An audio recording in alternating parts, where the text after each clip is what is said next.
Welcome to the Town Board meeting, Thursday, March 19th, 2015. Please rise and salute the flag.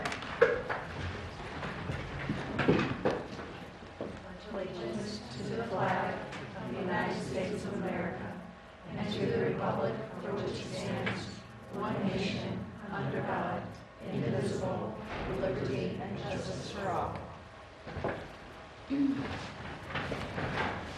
Emergency exits are to my right behind the town clerk, and also the door on the right that you came in. Roll, please. Councilman Delango? Here. Councilwoman Hitzelberger? Here. Councilwoman Doyle? Here. Councilman Perotti? Present. And Supervisor Perotti. Here. This time I'd like to introduce Robert Travis from Morris Associates, who will talk to us about proposed heating system upgrade.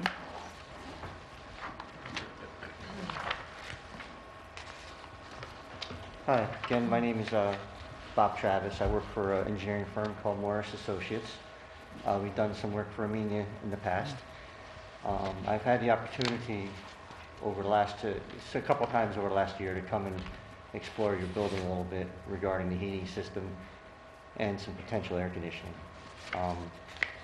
Right now, I believe what I want to talk about is the condition of your existing system and potential for making the building, upgrading the building for the future. Right now, you have two boilers downstairs, two steam, what they're called low-pressure steam boilers. One of them is out of commission and will never run again. The other boiler, I believe, is I couldn't find a date or a serial number on the boiler, but I believe we're talking 30, maybe 30 years, and it is approaching what we would say the end of its reliable service life. So in order to keep this boiler running, each year you're going to have to perform more and more maintenance as time goes on. And because you only have one boiler now, if you lose the boiler for a problem, you lose your heat for whatever period you're working on the boiler. This boiler is also, I had the opportunity to do a heat load calculation on the building. The boiler itself is over twice the size of what this building requires on the coldest day of the year. So as a result, this boiler is your operator, who's very good, by the way, he has the boiler is able to be turned down, and you don't have to necessarily operate it at full fire or 100% output. So in talking with him and looking at the boiler, this boiler is probably through the month of January of this year was operating at about 27-30% output. Two things: it's not very efficient for a boiler that's already not efficient, and number two, you may never know this, but a large boiler like this, firing at low fire all the time, you have a chance of your exhaust gases condensing in the firebox, and it's very acidic, and it can, over time, if it continues like that, over time it just can cause damage to the cast iron sections. In observing the boiler, it's a lot of the piping connections are rusted. It's just, in my opinion, it's time to replace this boiler now, and probably disassemble and take out the other boiler. One of the options that you have is to replace this steam boiler with another steam boiler. Now, your heating system also consists of not only the boiler, but your piping and your radiation and your equipment that's throughout the building. Your piping and the piping itself. I know this. I think more of my nervousness. I forget the age of this building, but I believe it's early 1900s. 1920s. 1920s. So the piping may not be that old, but I will. It's probably good 50 years old of it, you know. So, steam, I'm probably going to bore you with a lot of information. When I'm done, feel free to email me. I think you have my email address. Feel free to ask me any questions you'd like. But we need to know all this. Yep, that's no problem.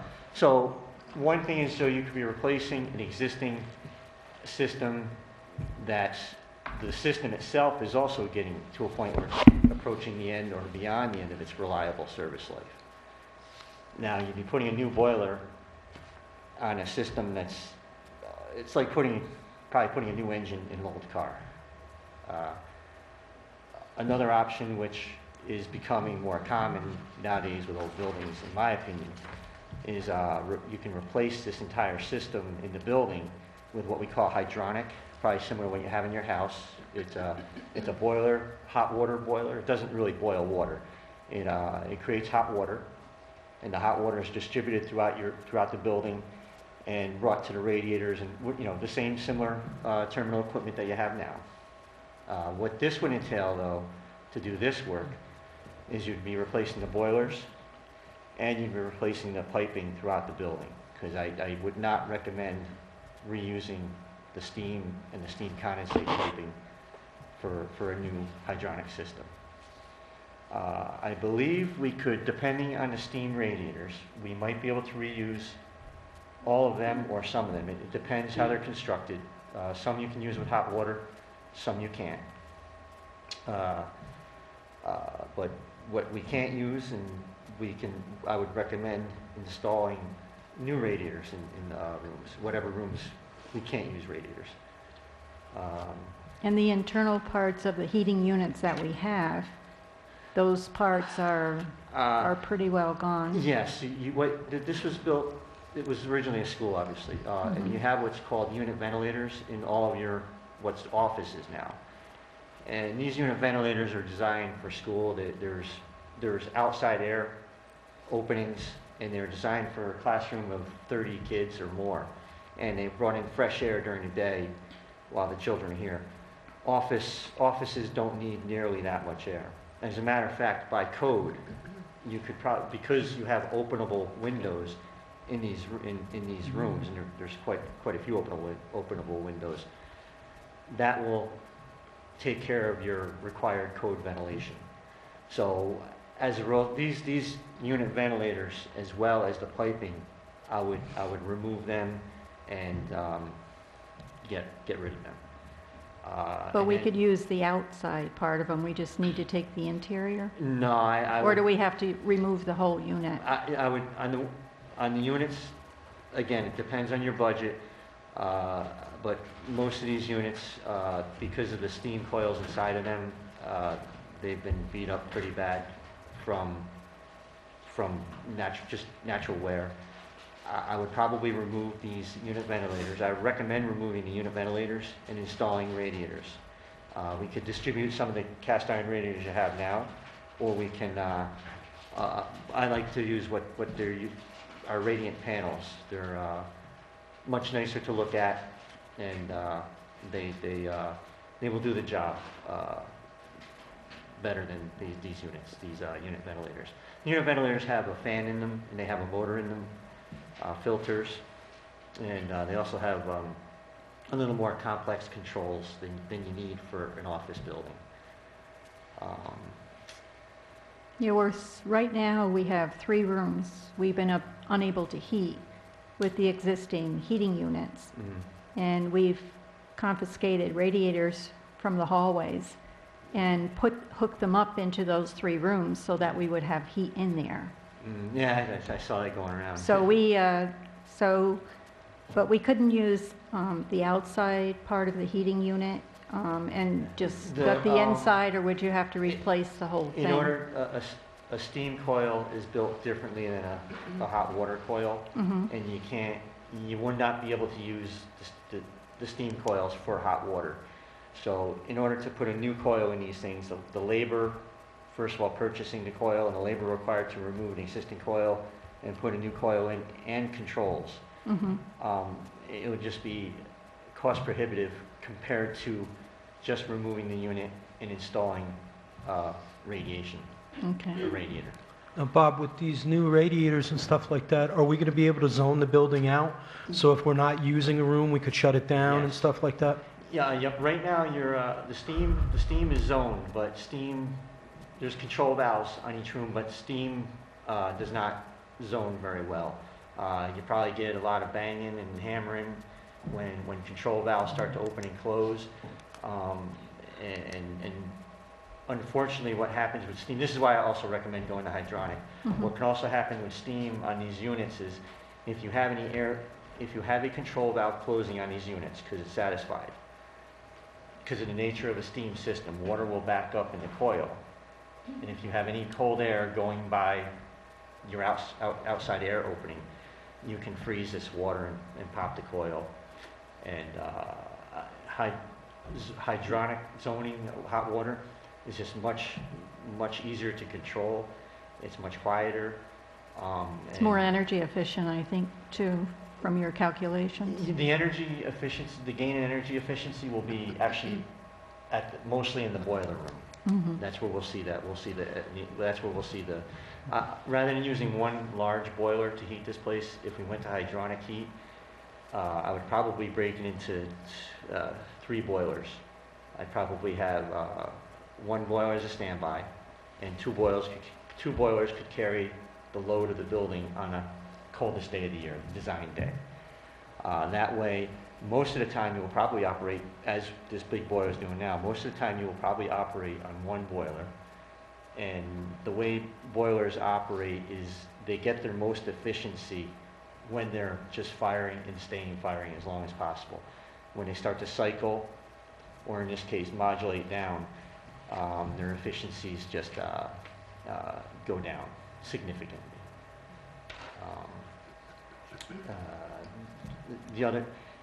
If we were to replace this boiler, we'd probably replace it with 1 steam boiler or 2 steam boilers, which the price of a steam boiler is quite a bit more than hydronic hot water. They're built similarly, but a lot of the required regulations for steam raise the price of them. Routing the piping, you have pipe tunnels here where your steam is routed. I haven't had the opportunity to crawl around them yet, but I would anticipate we can route a lot of you'll have a supply and a return pipe. I would anticipate they can be routed around the perimeter in the tunnel, the pipe tunnels, and we'd extend up into the 2nd floor, very similar to what you're doing right there, except we could hide it better.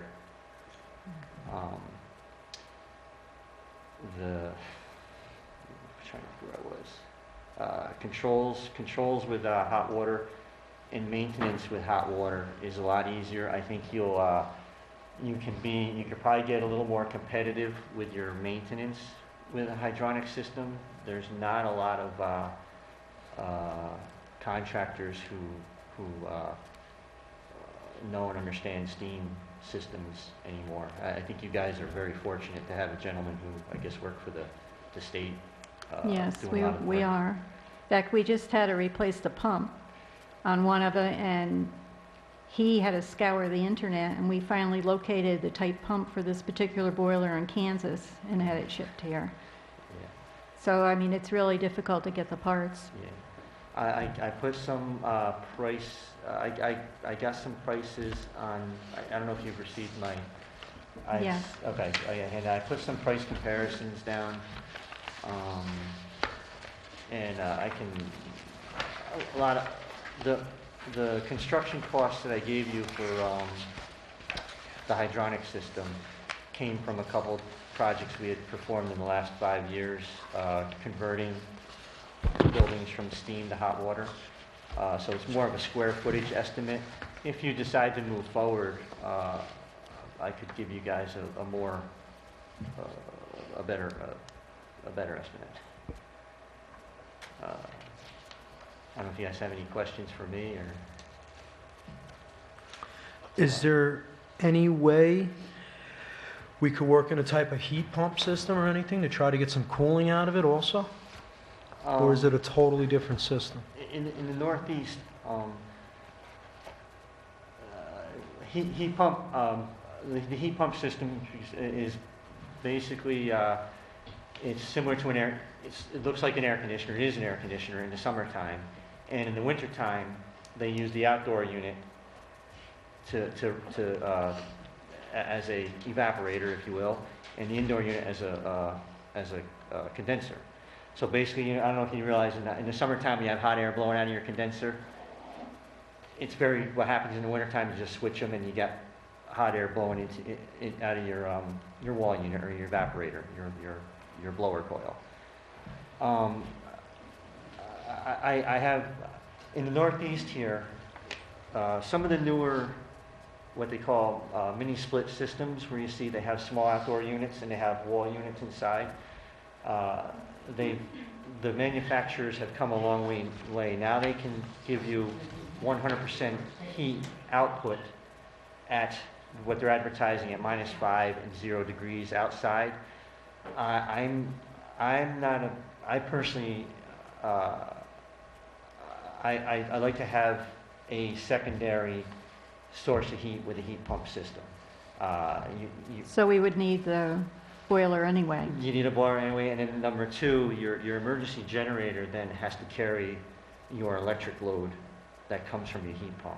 Right, if you have a boiler, all the electric has to carry is what's required of the boiler, which is minimal. If you have a heat pump system, it has to carry your whole, your whatever you install for air conditioning. And what happens in the Northeast in heat pumps, with your indoor units, you'll get 90-degree air coming out of them. So what I have experienced with geothermal systems as well as air-to-air heat pump systems is I think we're used to having nice warm air blowing on us when the system's operating, and heat pumps just don't provide that warm air. They do save money. The savings on the fuel costs is a real deal, but I just wouldn't recommend relying on a heat pump system solely in our area.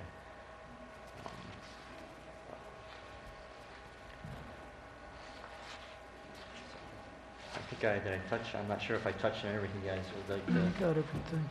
You're gonna miss something, but you have two different options here for the oil-fired hot water boilers versus the propane-fired hot water boilers. Yeah.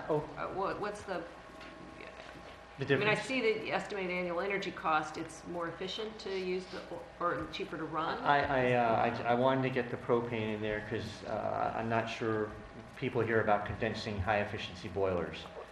They don't make them in oil-fired yet. So I don't believe you have natural gas available No. here? Okay. So in order to get a high-efficiency boiler, it would have been a propane-fired, and I wanted to kind of answer a question before it was asked. The cost of propane is significantly higher than oil, and I think that was last year. I think it's changed. I think propane hasn't caught up with the drop of fuel prices yet. So I showed it as more of to answer some questions before they're asked. Right, but so you clearly recommend one over the other, right? Yeah, I think for this area, I would recommend fuel oil over propane. For oil? Yeah. Okay. I think you would find if you had natural gas outside, it would be a lot. Okay. You'd probably see a natural gas boiler being a better price, or a lower cost. Lower cost, right then. So you would add, if we were trying to get a total estimated cost of what you recommend to us, we would choose number 2, that replace steam heating. Is that right? I would And add- recommend. We're looking at my letter from the 21st. I'm I looking think. at page 2, Yes. October Yeah. 21. Okay. I would recommend replace item number 2. Yeah. Yeah. Replacing the steam heating system with the hydronic heating, oil-fired boilers. Right, and then you'd have to add the emergency generator, or is that optional? Or That's optional. That would be optional in this case. Yeah. okay. And then engineering is, of course, required in the Yeah. $25,000 to $45,000 range, somewhere in there. Yeah. You'd Yes. refine that as Yep. Yes. Absolutely. Right, okay. So we would just add these numbers to get ourselves a sense of what we're looking at. What you're looking at. Okay. Yeah. Thank That's kind of, I'm using these numbers as a as a budget. Yeah, just to yeah. give us a sense of what is Get, involved. put you in the neighborhood of where we think we are, and then go from there. That's very helpful. I appreciate it.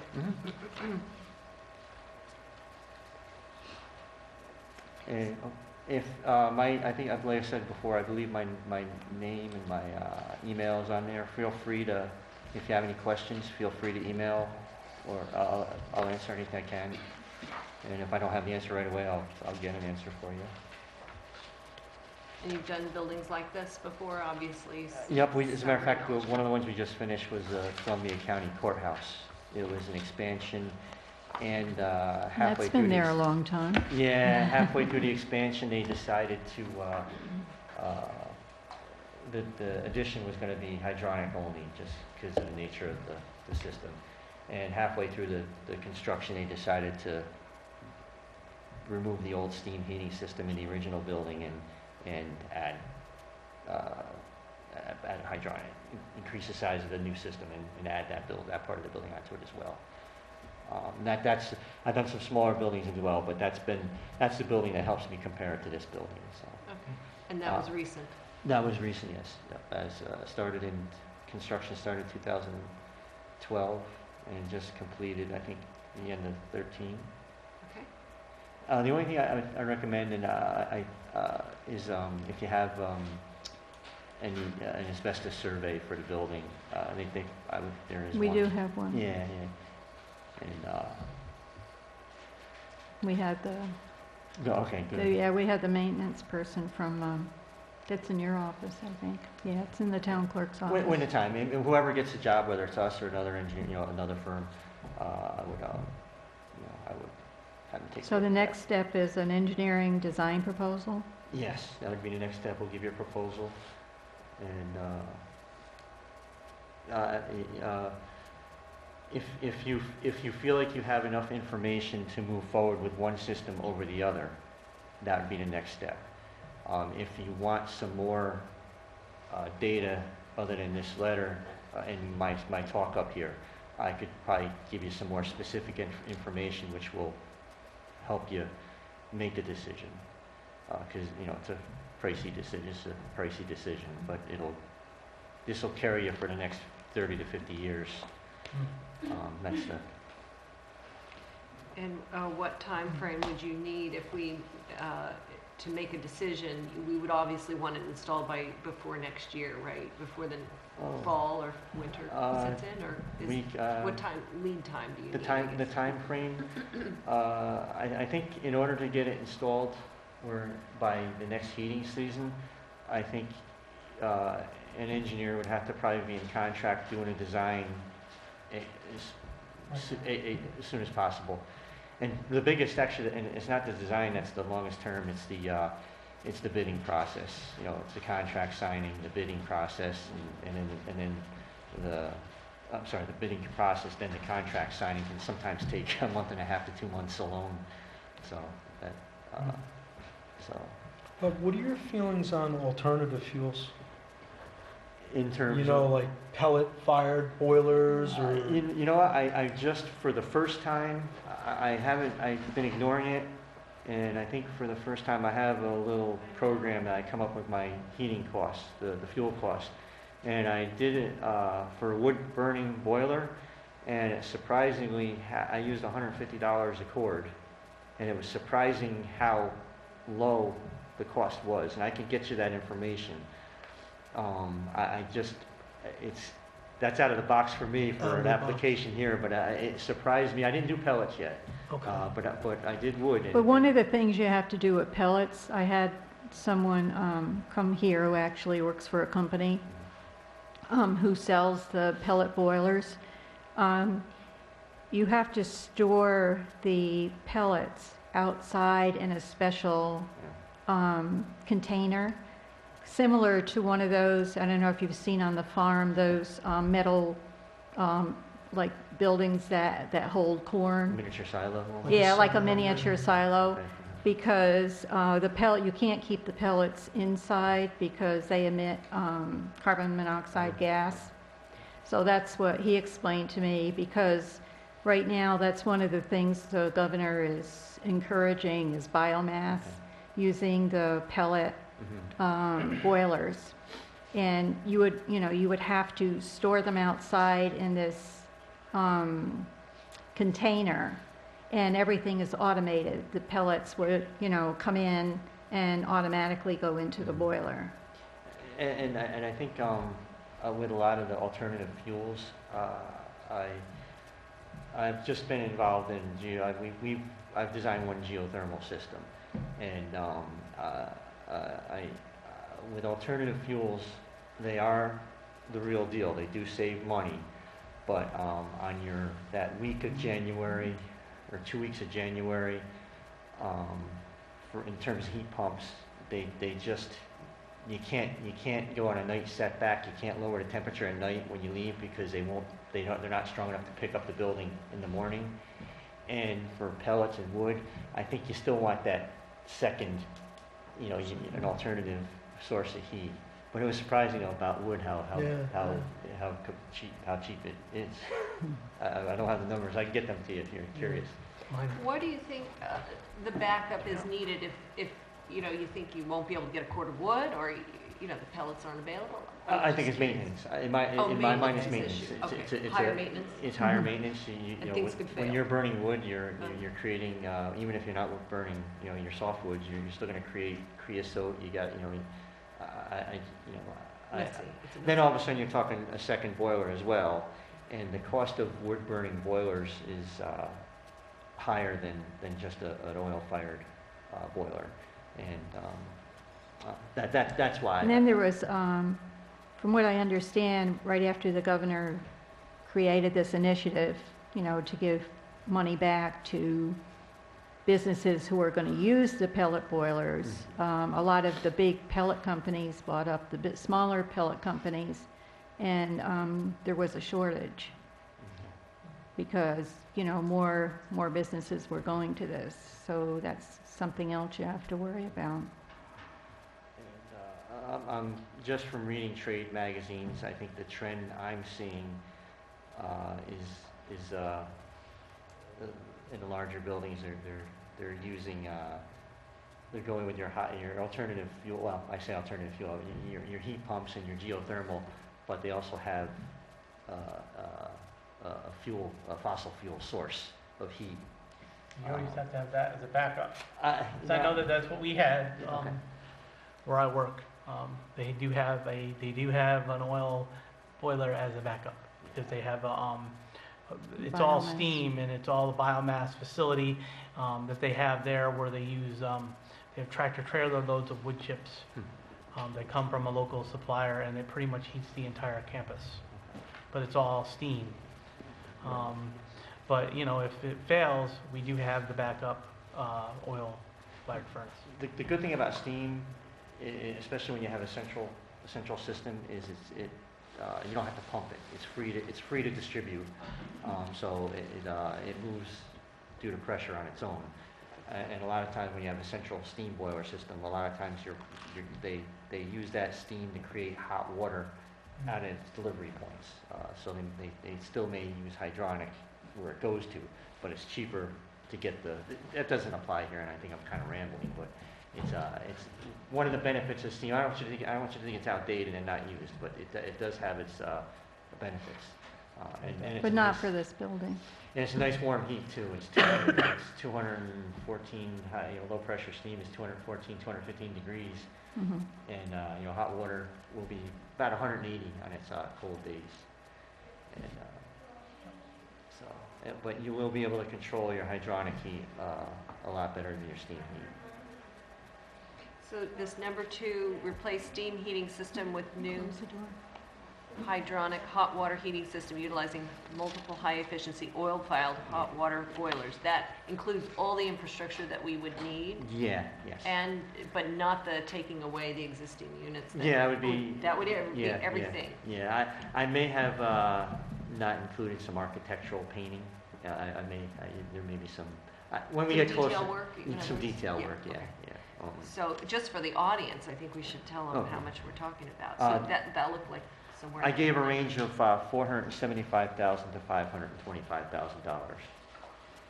And then we need to add the engineering fees, which we think are Yeah. somewhere in the $35,000 Yeah, range. generally it's design fees are generally set about 7.5% of the. I mean that's not what we do an estimate or You do a real estimate. we do a not real just estimate with percentage. hours, Yeah. but it generally is it comes out to be that much. It's a large price, and feel free to consult and talk to other people too. Obviously, you are. Now, if we were to do this, I would definitely also include the generator as well, since this is Okay. going to be the central hub for any type of emergency response. It would make sense to me, since we're going to be putting in a kitchen and all this other stuff, that we have an emergency generator as well. We But have a the- question. Oh, sorry. The question is, how we're going to pay for all of it. And, Well, we're going to borrow, so So, we already know that. And how much would the emergency generator actually, this is a recommended size Mhm. for what you think we'd need? Yeah, basically, it's basically to carry Basic what your operations. service is now. We came up with a cost range of $75,000 to $100,000. That will probably be your borderline diesel fired, gasoline fired. It'll probably end up being a diesel generator with it sitting on top of its own double contained fuel tank. Yeah, I think we're only looking at heating the bottom floor in an emergency, If it not, becomes, and not the upper Okay. floor. so it could end up, there is a cutoff where it's cheaper. It could end up becoming a gasoline. Basically, once you get out to the size of an automotive engine, diesel's cheaper. When you're under the size of an automotive engine, gasoline is a cheaper generator. So it depends on the size. but- with any generator, you're going to be just taking care of the essential areas anyways. I know that that's what we do Yeah. where I work. It all depends how much money you have, I Yeah. guess. That's true. Well, the essential area would be the bottom floor here, because we would use the gymnasium and auditorium if we needed to. And then we'd have to have a central hub during an emergency. And I may be getting beyond, but to do the generator, then we would probably install an emergency power panel and pull all the circuits that you want on the generator onto that panel, and that panel will be fed by the generator when it's required.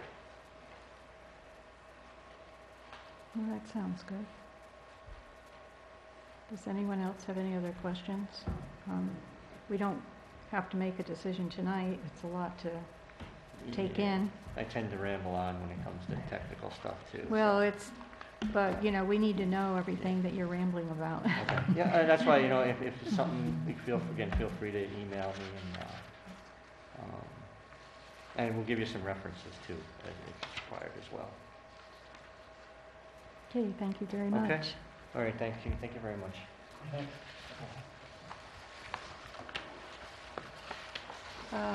Althea Malarkey from Scenic Hudson. I want to thank you for allowing me to come here and talk about this tonight, and thank you for bringing this to your attention. Just a little background, what we're working on right now.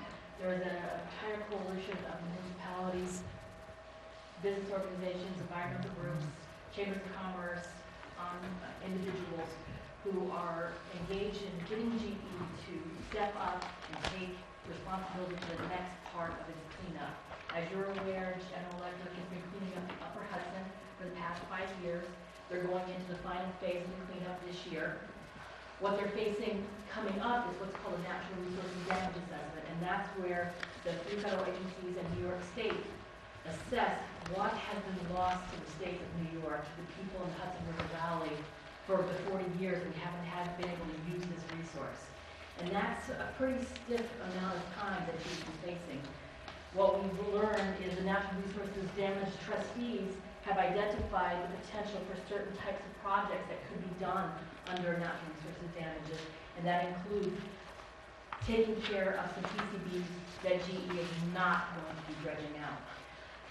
In case you're not aware, in the Upper Hudson, it was divided into 3 sections originally. River Section 1 was cleaned almost bank to bank. So it got to be clean. They moved into river section 2, which is right here in this map. And you can see the blue, that's the water, and you can see these beige parts, that's the targeted areas that GE dredged. Everything else, even though there's PCBs there, they didn't touch it, it's still remaining there.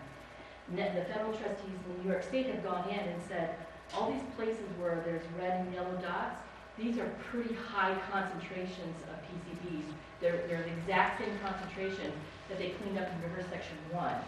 And they're going to be remaining behind once GE finishes its EPA-driven project. What we're asking for with this resolution is something that GE responds to. They don't do anything voluntarily. They don't do anything out of the goodness of their hearts.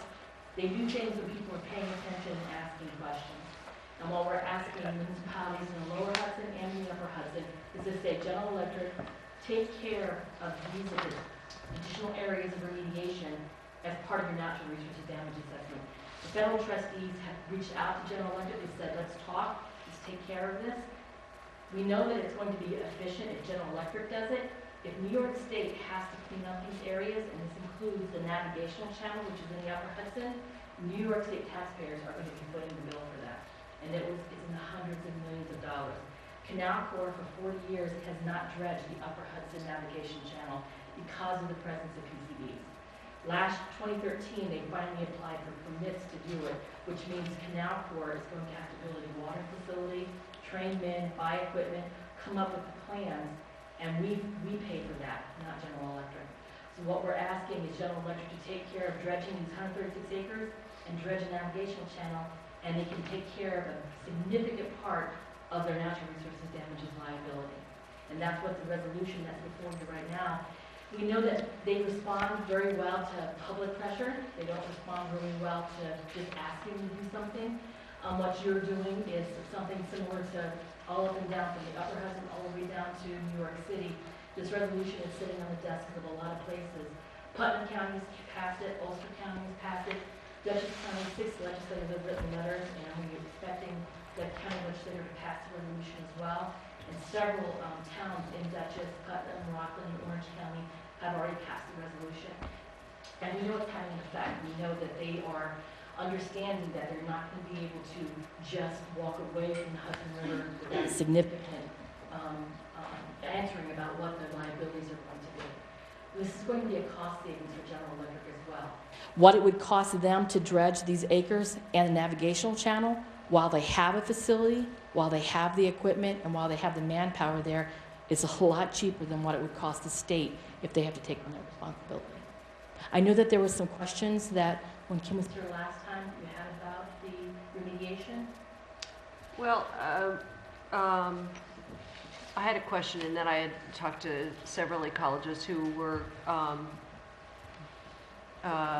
concerned that additional dredging in some cases would contribute negatively to the aquatic life rather than leaving the sediment buried and not disturbing it. GE doesn't use the argument anymore. After 5 years of dredging, when they dredge right here, and they're open for like 2 or 3 days. By the time it gets down farther down the river, the sediment has fallen down already. The argument that GE played upon those fears for years prior to getting a court order has not come to fruition, and they don't even use that argument anymore. And you got to remember too, as you're well aware, working at the Institute, the Hudson River is not like a stagnant mud puddle where water does never sit still. It's constantly moving. They call it an active riverine system. When they begin to dredge, they have to wait until the CFS goes down to 20,000, because generally speaking right now, it's at 60,000. That's how hard it's scouring the bottom. That's why the lower Hudson Valley is constantly getting a supply of PCBs coming over the Troy Dam, traveling down the lower Hudson and ending up in the harbor and then out to the ocean, because we're constantly getting the source coming over the Troy Dam. We're not asking for bank to bank. As you can see from where the acreages are identified, this is just taking care of some significant concentrations in pockets. Similar to what they did under EPA, they just did not go far enough. No scientists that we talked to, or we've actually got a couple scientists who are going to be writing a letter as well. The ideal thing to get the Hudson River healthier quicker is removal of PCBs. They don't disintegrate, they don't go away, and they don't stay buried in an active riverine system. The best thing to do is remove them from the Hudson River permanently, get them out of there, and then the river can begin to recover much quicker. Did they get any scientists from Carey Institute to sign? They don't, Carey does not do advocacy, but David Strayer has come and done presentations at the CAG before, and I talked to Stuart as well, and we were talking to the River Foundation. They're actually having the trustees come down and do a presentation for them. They don't engage in advocacy, but if you go back and look at prior to the 2002 decision, nobody argues that removal is the best way to get the ecological system to recover. And it's not just an ecological story, I would like to emphasize that. This is an economic story as well. Not just the communities up here, but the communities in the lower Hudson as well. So Hudson River's had this reputation of being a toxic waste site, and it actually still is considered the largest toxic waste site in the country. We want to move away from that. We want to get as much PCBs removed as possible, deal with what's going to still be remaining for the next, few decades. We know that there's going to be some natural attenuation as it moves down the Hudson River and goes out the ocean, becomes the world's problem, not just our problem. And this is something that GE has a mechanism and they have a liability and a responsibility to do. What we're asking for is to take part in a campaign to make GE aware that we're not going to be paying attention and asking the hard questions. I see there's a little description of who the trustees are. Mhm. Can you explain a little bit about how those were formed? Yeah, there's two parts to every Superfund site. One is active remediation, and that's a responsibility of EPA. They take care of that first part of it. This is where you dredge, get this amount out, and your job is done. The federal trustees, which is NOAA, the Department of Commerce, U.S. Fish and Wildlife, the National Park Service, and New York State, are all federal agency trustees, and their mission is the resource that was damaged. And their job is to come back and say, how can GE make it up to the New York State for the 40 years worth of damage, the lost use of the resource? There's so many things that we have not been able to do and that we're still restricted from doing because of the contamination in the river. Fishing advisories, we know that since 2008 with the economic downturn, a lot more people are eating fish in the Hudson River, sometimes right underneath the signs that warn them how dangerous it is. We know that there's a huge effort to hand out cookbooks in environmental justice communities for people that are right on the river, and even as far away as Connecticut during the summertime to say, all right, we know you're eating fish out of the river, please cut all the bad stuff out before you eat them. We want to try to get away from that by making the river healthier, cleaner, and remove as much as possible. So it's an economic as well as an environmental story. And the trustees have already identified, and in your packet on the left side, there's a compilation. What they do is they do studies. They measure PCB levels in mink, in the mussels.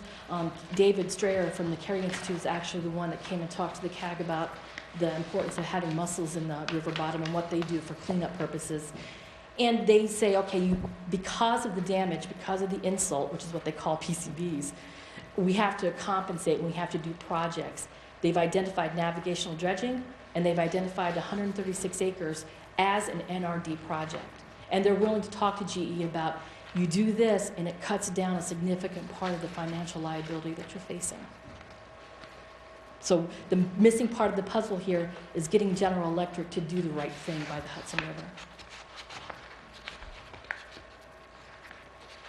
So the other thing was that in the process of dredging, it disturbs a lot of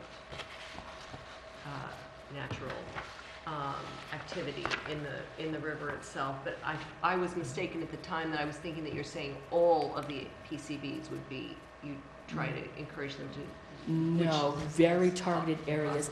And you got to remember, some of this, like the navigational channel, that's not an ecological source either right there. That's just literally river sediment.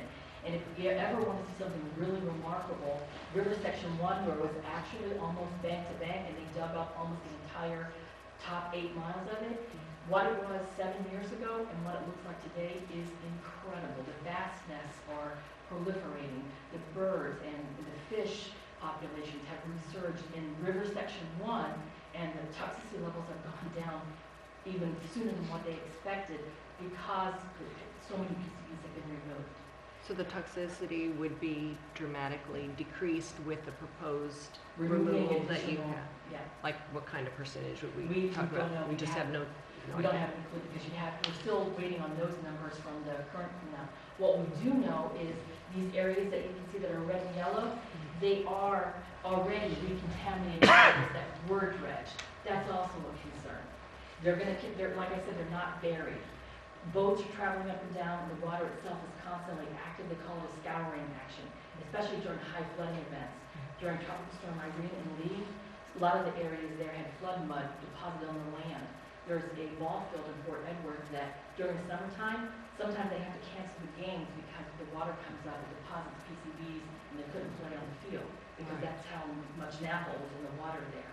So it's not, they don't stay buried, they move. That's what part of the issue has been, and why it's 200 miles from one site. It goes from Glens Falls all the way down to the Battery at Troy. What we're getting in the Lower Hudson is source control. We're trying to reduce how much PCBs are traveling down over the Troy Dam and traveling down to the Lower Hudson River. So getting this cleaner is optimal. I appreciate the additional information and the quotes from Mike, the did you want to speak? Yeah, I just have a Could you come question. up to the Yep. podium? Thanks. Hi, Michael Kelsey, County Legislator.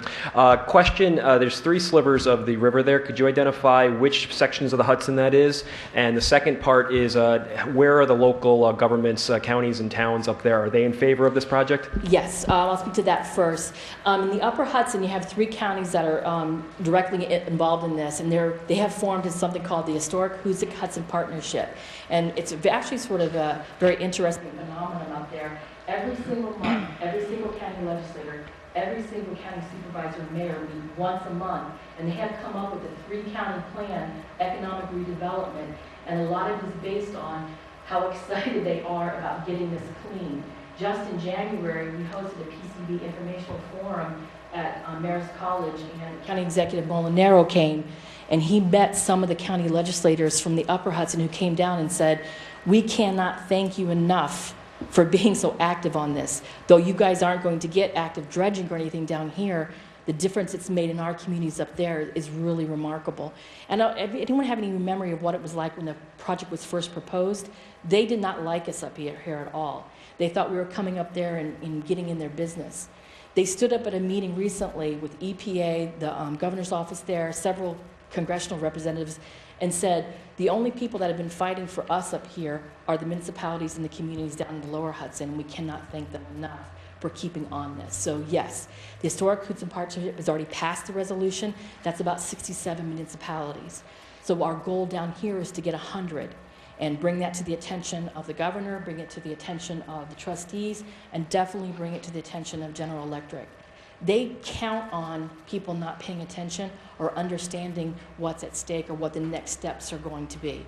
So what we've done is join together to try to educate everybody in the Hudson Valley and say, listen, let's pay attention, let's ask questions, and let's ask them to do the right thing. I'm sorry, I forgot what the other part question. Oh, Which section is it? okay, this is River Section 2. I only use this map because it's much easier to see. This is the River Section 1 is from Glens Falls, 8 miles down. This is about 14 miles, and then the remaining 21 miles is River Section 3. And that map, I don't know if it's easy to see it or not, there's pretty tiny. You can see the cleanup that's taking place in River Section 3 is really like minuscule. And what they did is they said, okay, we're going to clean up River Section 1 really, really well, and then we're going to have a much lower level of what we're going to clean up in River Section 2, and then River Section 3, it was very, very spotty. And so what we've asked them to do is apply the same criteria to River Sections 2 and 3, and you're going to clean up an additional 136 acres. It's all like Glens Falls, Corinth? Actually down from there, yes. Saratoga, Waterford, down in there as well. So it's from Glens Falls on down? Yes, yes. Down to where? Down to Troy. Down to Troy? Down to the Troy Dam. That's the upper 40 miles that's getting cleaned. Okay. And actually, they discovered in River Section 1, which was part of Phase 1, they just recently discovered there's a pocket of about 25 deep of contamination that they somehow missed during the first part, and they're going to have to clean it up. The original project was scheduled to go from about 7 to 8 years. They've done it in 5. So they're still actually within their scheduled time frame. They have the capability, they have the responsibility, and what we're asking them to do is just to do the right thing. We don't want to fight this out in court. An NRD could take 10 to 15 years if they litigate. And we're asking GE not to litigate, to talk to New York State, talk to the trustees, and make this happen.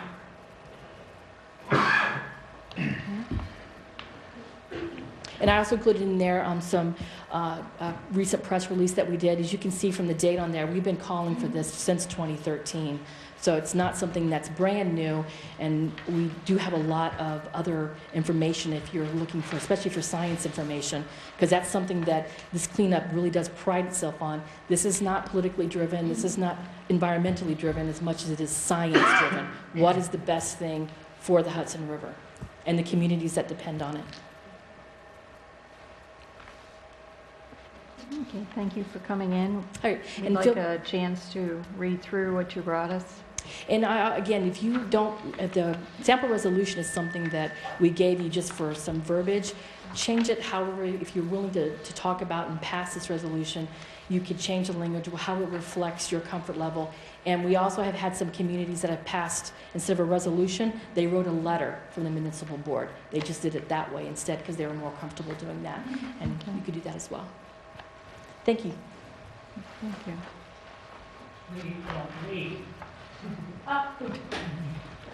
I have something. Oh, sure. And then I'll get back. You're gonna have that. Public comment? Laura Gray.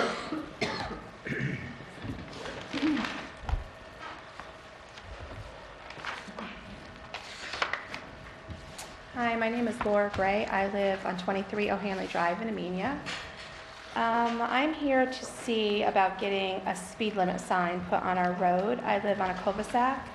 The road is 0.2 tenths of a mile, like 900 feet.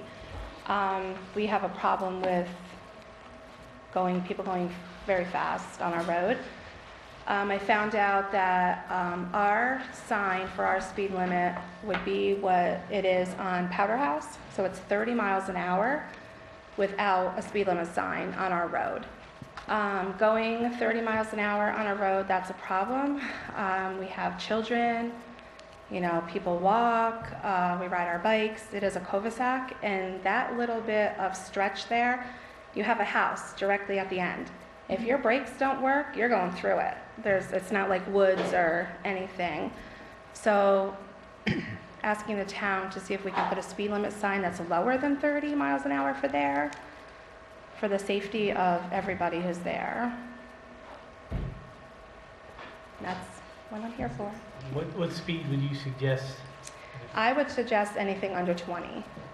15? Yeah, 15, yes, 15 would be great.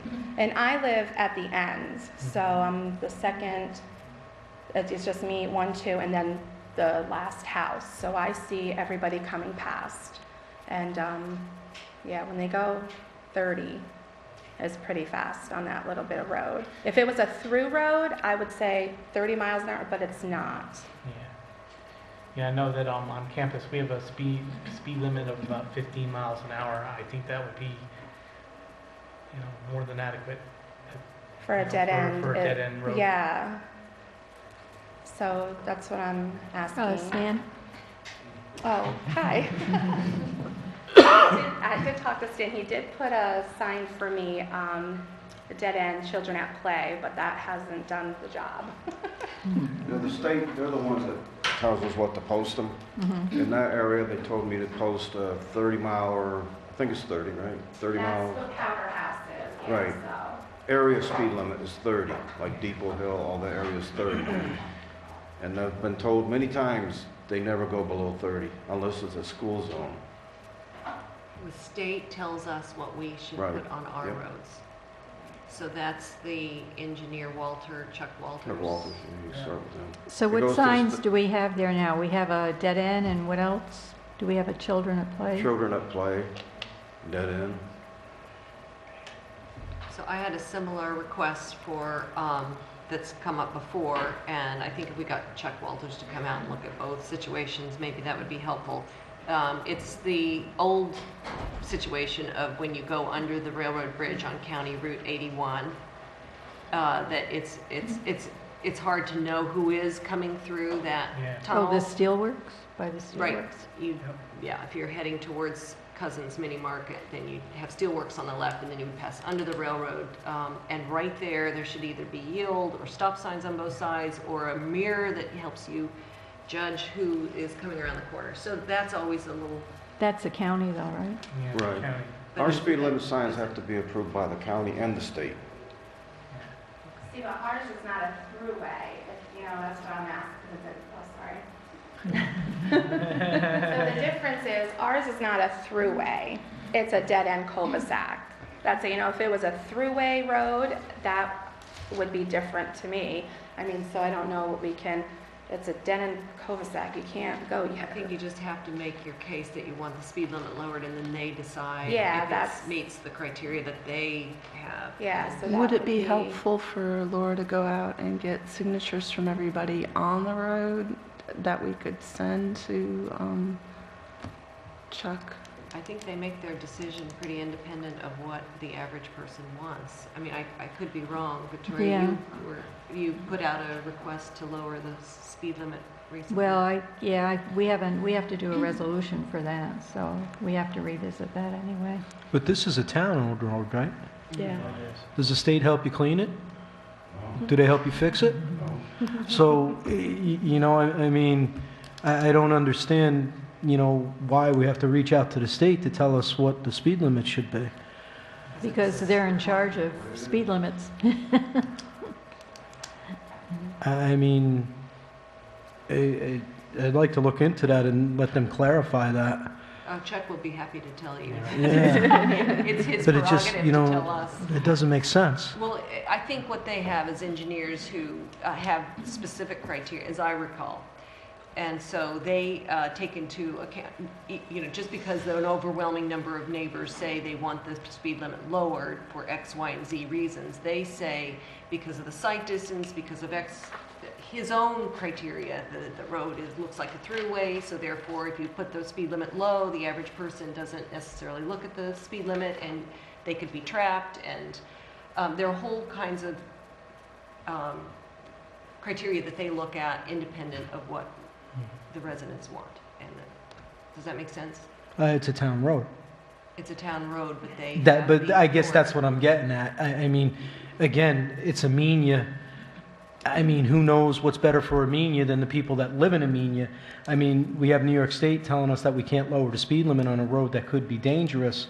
I mean, is there like a local resolution we could make to drop the speed limit in town or anything like that? The only thing we can do with a resolution is send in a request, and then they'll tell us one way or the other. So I think that's what we need to do then. We need to send in that request. So we'll send it in, and we can do that. Can you include Old Route 81? Because I did promise that I would look into that as Yeah. well. I agree with you on Route 81. I think a stop sign there, you know, you have better sight, you have the sight distance. When you're coming off 22, you can see who's coming the opposite way. Mhm. So that person, I always thought that there should be a stop sign on that side, because the person they can see the traffic coming up from other direction. the other direction.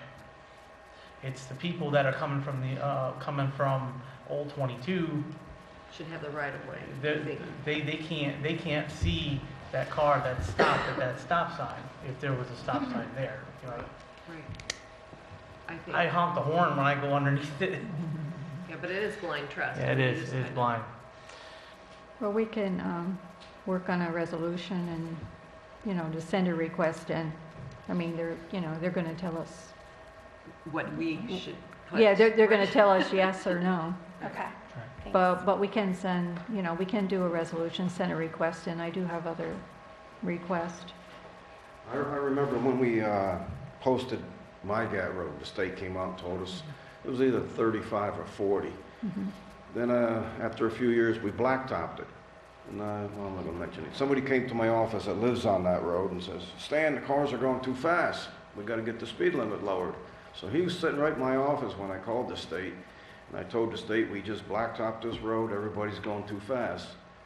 And he says, well, if I come out there now, when I looked at the road was rough. That's why I gave you a lower speed limit. Now that you got a nice road, it's They're gonna gonna go go- up. They're gonna go fast.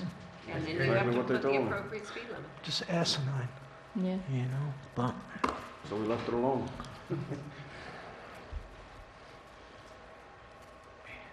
Public comment? Is there anyone else? Tom Warner. Tom? Thank you. I thought you were skipping it.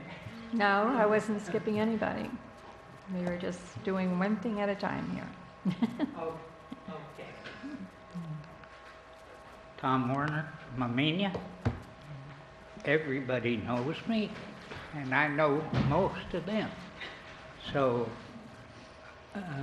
this is a request that the town board recognize Arlene for her diligent work with the Boy Scouts when she had her display. I know you were there. I don't know whether you went up to see it or not. She won't be here tonight Oh, Arlene's display on the, for the Boy Scouts at the Boy Scouts. She also had it at the at the Wassaic breakfast. Ladies Auxiliary Breakfast. She had quite a display of the ice jam in years ago in Wassaic, when huge chunks of ice kind of showed up in Wassaic, and then there was some flooding, and it was, you know, she Just- had a lot of the I'd like for you to Articles. recognize her for her work. She won't be here because her family is in from Boston, mhm. and they only get down every other year or so.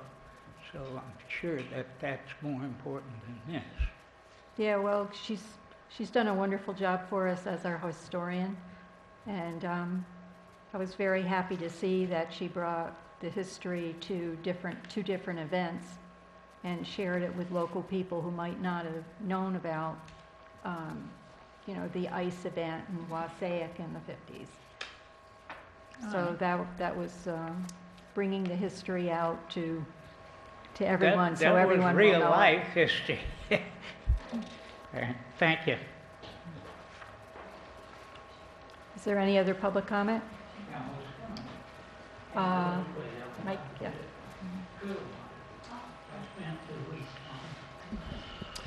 Michael Kelsey, County Legislator. These meetings are always fascinating because not only do I swim and kayak in the Hudson, but I also keep pellets in my house all winter long, so it explains a lot, you know, for me. But picking up where I left off last month, we were talking about the dog tethering law.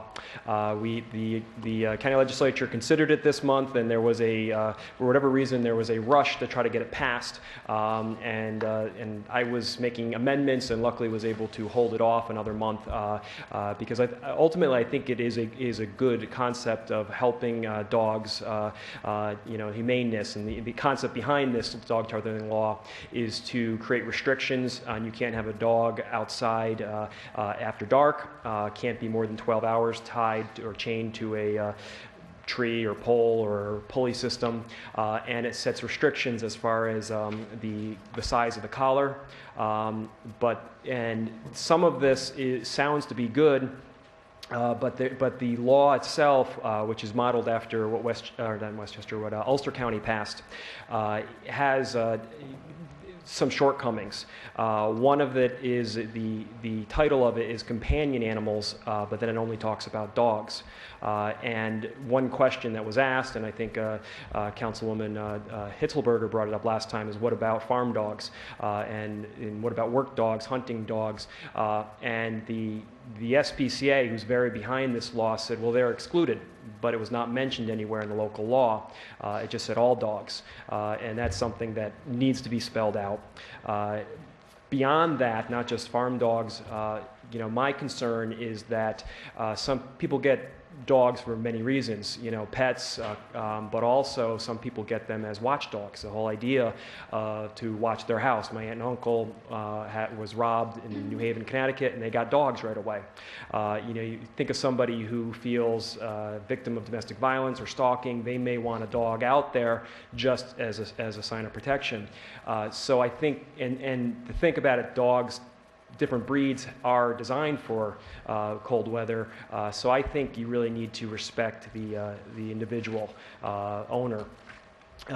Beyond that, this local law requires a doghouse. And there is a state law that does require a doghouse. But I believe that if you're putting a burden on the homeowner, I think you really need to, I think the doghouse should be an option.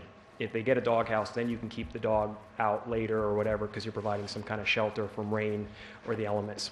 There's also a different fee structure with the state as far as doghouse versus this one, and my recommendation is that you get rid of the fines in the beginning and it just be a warning, because the idea behind this is not revenue, it's the idea of protecting the animal, and so that I don't think somebody should be penalized. You go to their house and say, look, you got to bring your dog in, next time there'll be a fine, and I think that that's a better way to go about it. And then also, I don't believe the local law was communicated with sufficient time or at all to the supervisors and mayors, and I think that they need to weigh in. Last month, after I left here, I got a Facebook message from somebody from Amenia that said the concerns about Poughkeepsie aren't the same in Amenia, and we don't need this local law. So I think there is merit in it, but I think there needs to be some fine-tuning, and like all our local laws, it should go slow so we can put a lot of thought into it. The other item that I heard from somebody from Amenia just this past Saturday at the pancake breakfast is apparently there was concerns this winter about horses in Amenia, about whether they were left out, and calls apparently went in SPCA, and so the question is do we include horses? Where do we go? I personally believe that the owner should be able to specify the use of the animal, and that should be respected, whether it's a watchdog, a farm dog, whatever.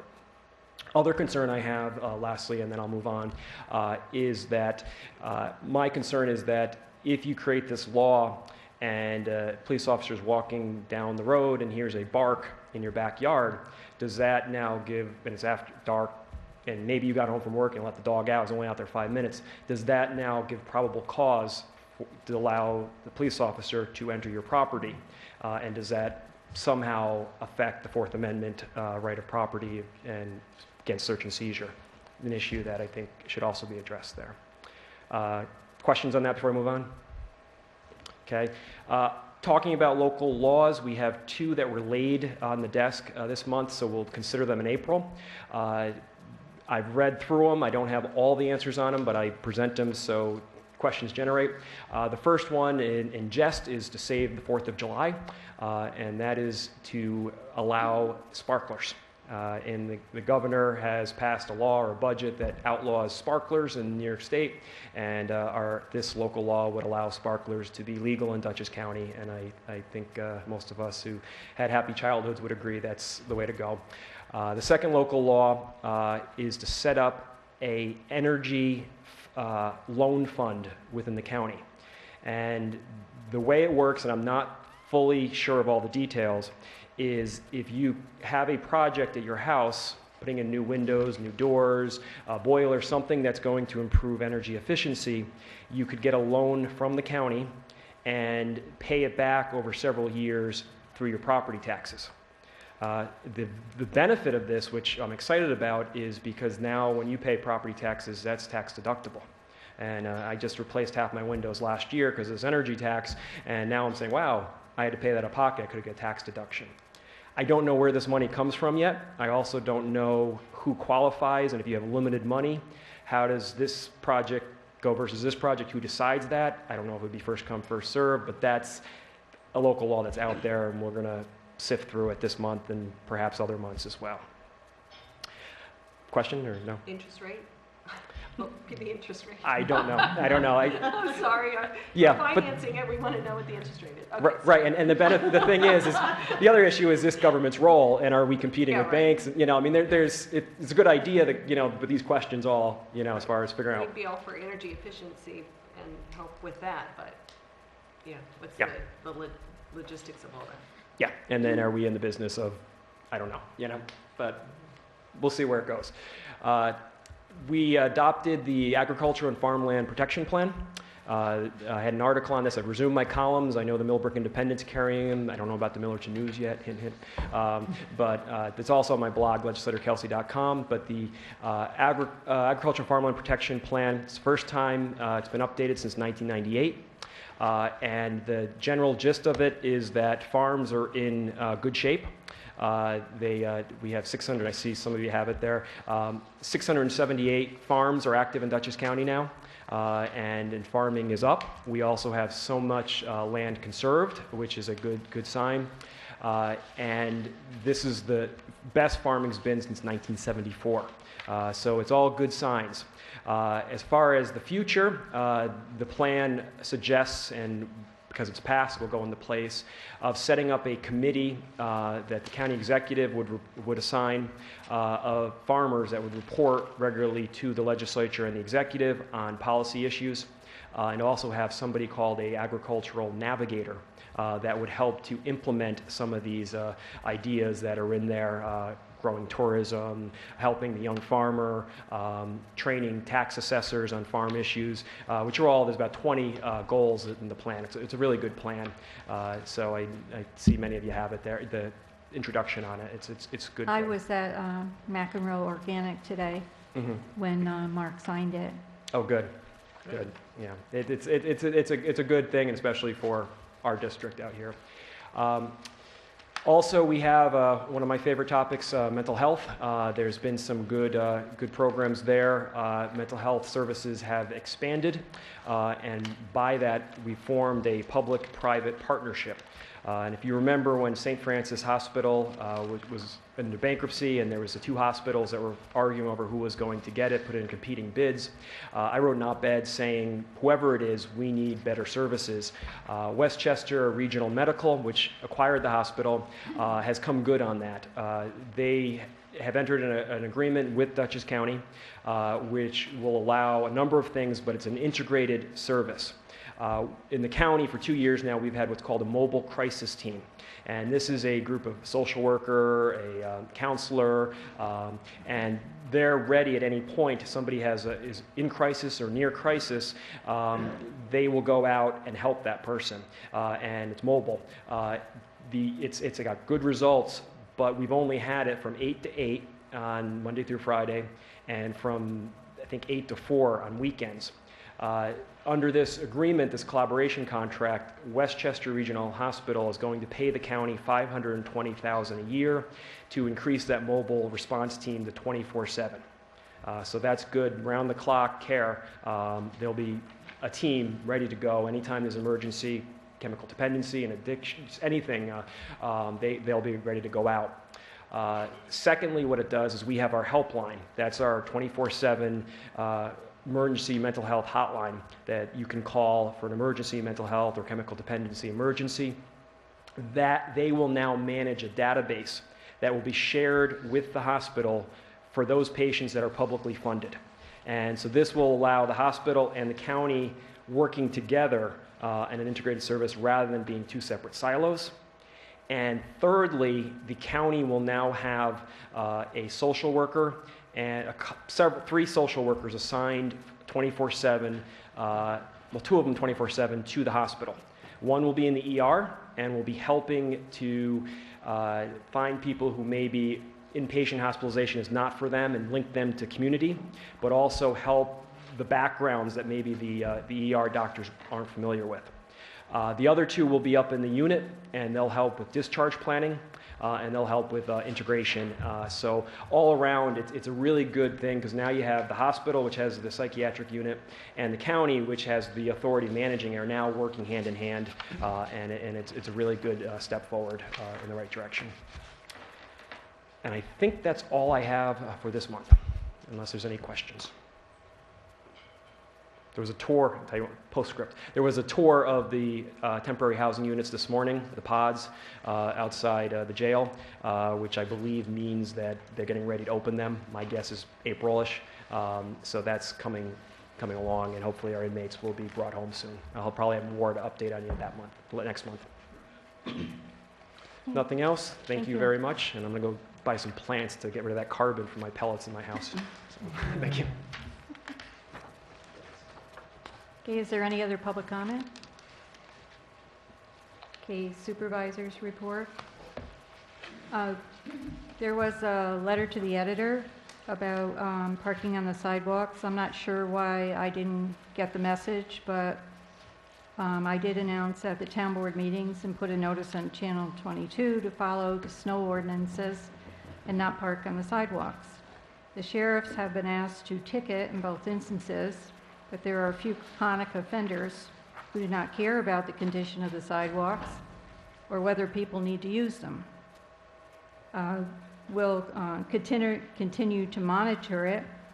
One of the things I did look at was Chapter 10 of our constable law, Town Section 7, Powers Part B, that actually says the town constable shall also have the powers enumerated under subsections B1 through 5 below, when powers are specifically granted by resolution of the town. And one of them is to issue uniform appearance ticket pursuant to Parks, Recreation, Historic Preservation Law, pursuant to the Code of the Town of Amenia, and to issue simplified traffic information pursuant to Criminal Law, Section 10025, and the Vehicle and Traffic Law when acting pursuant to special duties assigned by the town board. I would like the board to consider giving our constables permission to ticket, not necessarily to patrol, but if we should get a complaint, that they would be able to have the capability to ticket vehicles who were parking on the sidewalk. Trail to the Train update, we're gathering information. We're working on the right-of-way agreements. We're gathering information for completion of the Metro North Railroad EAF, and we're updating language in the proposed agreement to purchase and draft and the deed of sale to the town, which has been sent to the property owner for review. We have not yet received comments from the DOT regarding the submission of the final design plan. We're looking to implement the capability of water district customers to pay their bills online for the next quarter, for the next billing. I attended a meeting at the Mid-Hudson Regional Economic Council meeting on March 12th with the 2015 Grant Opportunity Agenda presentation by Lieutenant Governor Kathy Hochul. One of the things they talked about is that part of the governor's proposed budget, the governor's plan for 2015 to 2016 budget proposes a creation of a new capital fund called the Dedicated Infrastructure Investment Fund. The fund will have two distinct accounts: special infrastructure, $3.1 billion, and upstate revitalization, $1.5 billion.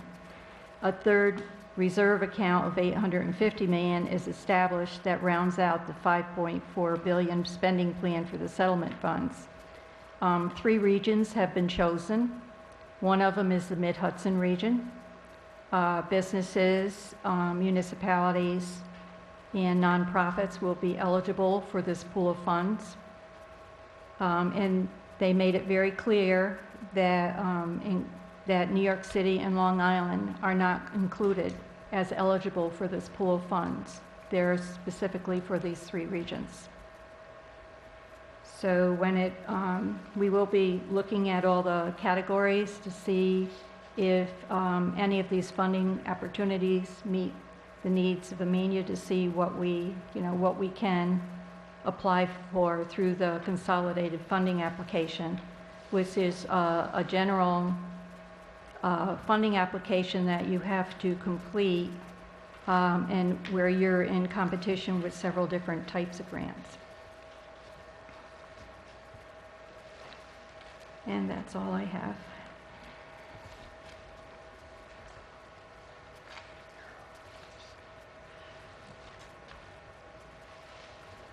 Town clerk report. Good evening. The minutes of February 5th, February 19th, and March 3rd were all previously submitted. Looking for approval on that this evening. Did you get I'm that? just gonna keep, I'm gonna do as I, on my list. I have a correction.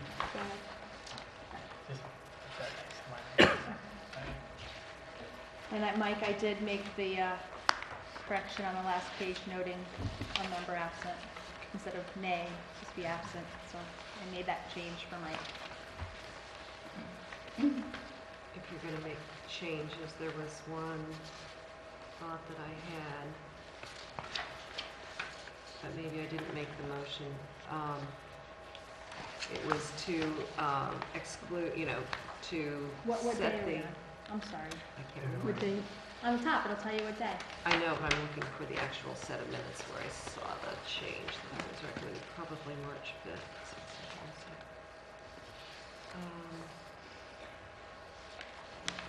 Just taking a minute to find that. It was about the setting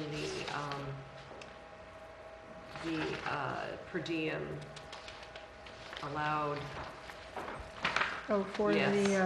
for on the February 5th. Association And of maybe I Towns? just said excluding alcohol purchases, but I also meant to say and taxes, but maybe that's obvious. We never pay taxes for food. So I guess we just, If I it don't wasn't know that said, I I said. can't add it. Exactly. So I think I'll just simply note that I meant to say taxes, but everybody knows that the town does not reimburse you for any taxes that you might have incurred. We can add that as a comment Tonight, tonight, in Okay, tonight's meeting, perfect. but I can't change what Perfect. wasn't said that day. right. So we'll just Just Right. reminds people that they are. remind the public that we don't pay tax.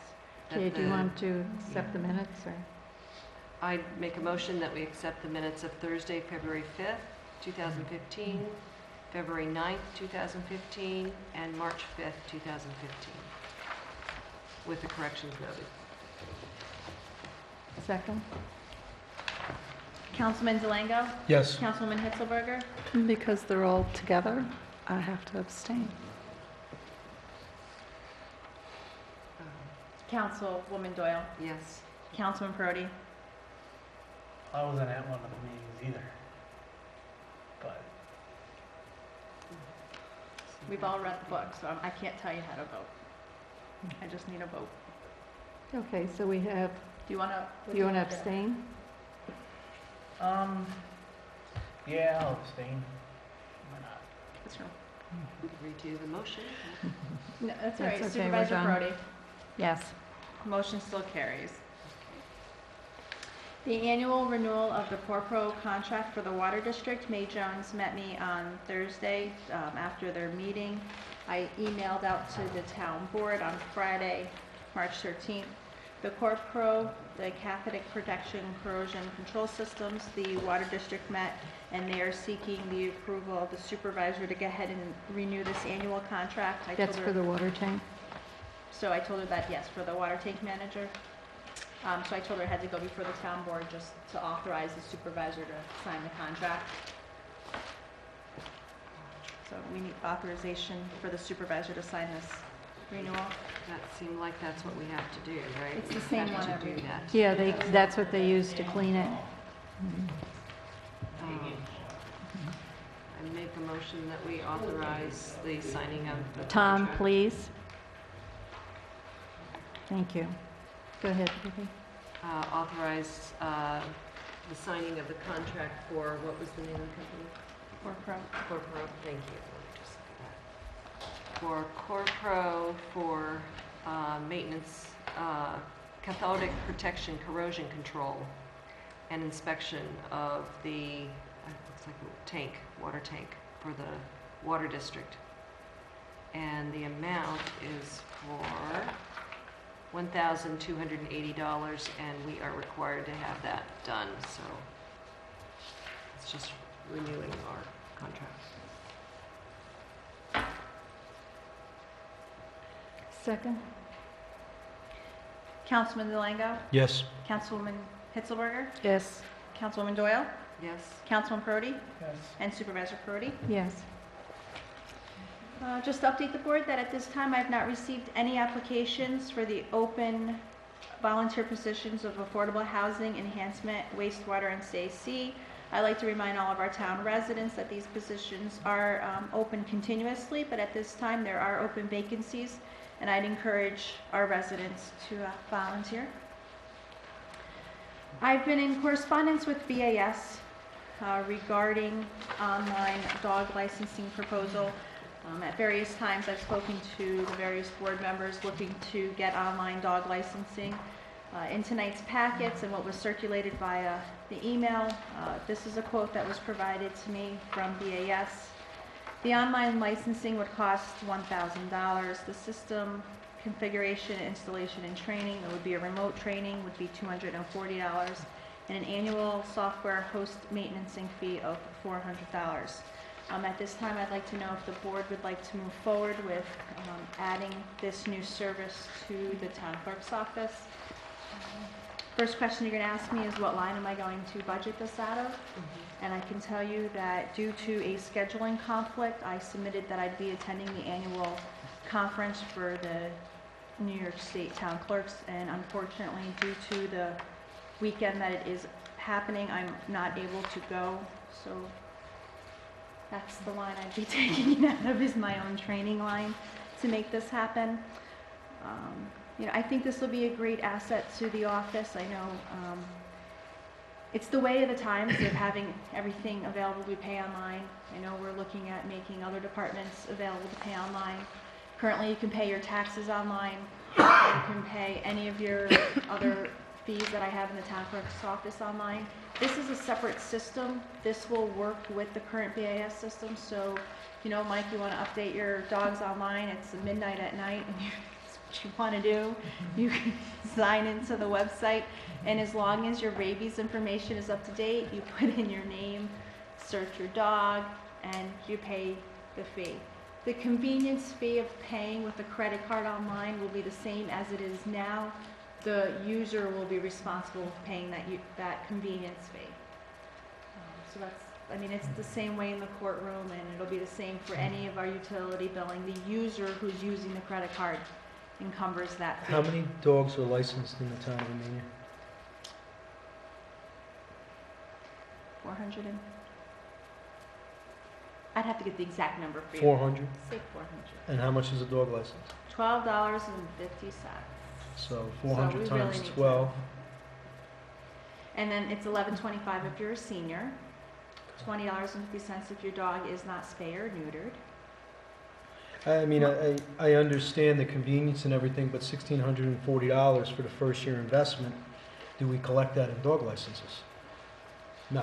No, and you know, we don't even get that entire fee. It's really a state thing. I'm throwing this out there and I'm leaving it up to the board, Okay. so the public knows the town clerk wants to do this. If the board members say otherwise, then it's been a board decision not to allow this convenience program for the community. I know that I fought to get the paying taxes online. This year, we've had 3 people pay online. Is that what you hoped for, or you wanted more? No, I was hoping for more. Okay. Okay. It's the It'll way catch on slowly. it does catch on slowly. I know when we first started doing tickets online, it was the same type of numbers. Why are you going to pay online? Now, 90% of my tickets are paid online. It's very user-friendly. You pay online, I get an email, I know to update the system. I didn't have to go to the bank. You know, it just saves more of the clerical end of it on our, you know, the actual keying everything in. You know, we're sharing the work together. I'm just looking to try to make every possible convenience for our customers to make it happen. This is something that BAS has to offer. I haven't been secret about it to, you know, each of you board members when you were looking at changing systems.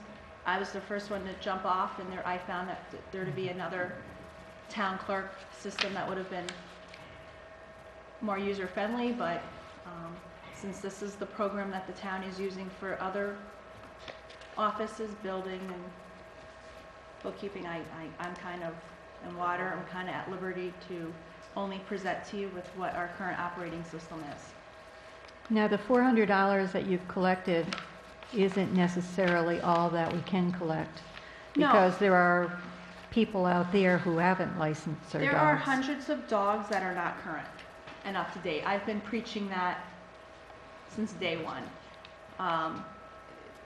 The only way to really make this program work, whether it's paying them on here or getting them to come into the office, is if we do our dog audit. I mean, I think I've preached enough. I've read from the laws. I've tried to tell people don't shoot the messenger when it comes to licensing your dog. It's a town law to license your dog. It's up to the board to ensure that the enforcement and the follow-through, it falls in the 5 of your hands. I think one of the things that this program would give us the advantage of is, Dawn, we've spoken quite often about creating an outreach scenario where we go out to events where dog owners are to encourage them to sign up for licensing. Also, to be able to do this online would allow allow Leslie to do the licensing at the point of dealing with the homeowner and the dog and getting everything straightened out there. So I think we would be able to pick up, bring more pet owners into compliance with this. Yeah, when Leslie's And I out, think she it has would her be iPad. a positive way to do it in our community. And I think the overall cost for the software and training was reasonable for the package that they are providing. Well, I think it's a good idea, and I would like to make a motion that we purchase the dog licensing software from BAS for $1,640. Second. I'd just like to clarify how much of the $12.50 goes to the town to help us recoup these costs? Whether it's $12.50, $11.25, or $20.50, Right. the state gets $1 for each dog. And we get the rest? We get the rest. Okay, and that goes towards dog enforcement. I mean, it goes to however we want, but Goes in to other your words, general the line. Well, The that's idea part of our revenue. is to help offset the cost of controlling dogs. Is that right? Yes. Okay. And just so you understand, it's $400. So from next year when we do our budgeting, this is going to be a new annual software. How we have BAS and all of the different departments. This will be a new Cost. maintenance Right. line that we'll have to So it'll just consider. basically be a wash at a loss this year. Yeah, Nancy is, she's really been great about doing all of the follow-ups, sending out the letters, talking with the homeowners. We've found that there's been some confusion in updating and having to get it done every year. And, we're working with the community on each individual basis, trying to bring this forward. And, we just want to, I really want to bring the awareness to everyone that there is a dog law out there, and you have to license your dog. Just like you have to pay your taxes, and that was the other thing when we were talking about updating our laws. I know we're currently working on 2. This would be a third law I'd like to see that the town board look at. Perhaps instead of having it March to March or April to April, just like we do with a junkyard license or a concession stand license, have it due once a year. When we were doing our trailer permits, they were due the first of the year. Why couldn't we look at July 1st of every year is the due date to have your dog licensed? So that way it's or even April 15th. I know we were joking in the office, pick tax day, just pick a day so everyone knows this is when it has to be done by. Because what happens is in the system, after a year has lapsed, we're no longer printing out your license. So you have to manually go in, and she has to sit there, and she's been going through. I mean, there was over 1,800 dogs that are listed. If the last time you licensed your dog in 2012, we're taking a gamble by sending that letter out because we don't know if your dog is still with us. Is he deceased? Did you move out of town? But we started sending out those letters, just taking the chance that maybe someone will license their dog. So, my issue with this is that there's already a lot of cost involved. The postage, the staff time, this is a major loser for us, basically to enforce a law that we have. So the goal is to gain revenue. Well, we are doing a really good job of losing additional revenue by purchasing even more convenience. So the point is for the people to come in and do it on a regular basis. How to do that most efficiently. I'm not sure that this is gonna solve it right away in year 1, 2, or 3, or even 10. I'm, But Leslie would be able to collect, Yeah, and. would be and- able to And collect. those that have already had their license have and someone habitat, pay like at that Gretchen was time. saying, she could be out on her phone. Go online, go into the website, and Leslie could be right there and say, okay, let's renew your dog. There'll be no excuse or for a reason why an individual can't renew their dog right there at the time. if So they have a credit card or. if they have their credit card, their debit card, their Because that's their one, rabies. yeah, that's Yeah. one of the things she does. I mean, when she, handles the complaint, one of the things she does is to check to see if the dog is licensed. And she has applications on her, so that way those that are not licensed, she has them fill it out right then and there. She brings in the check and I'm sending out the tag and the receipt. So we are really trying to do our due diligence. It And that is does give us a man-hour savings by having her be able to do these things out in the field. Right.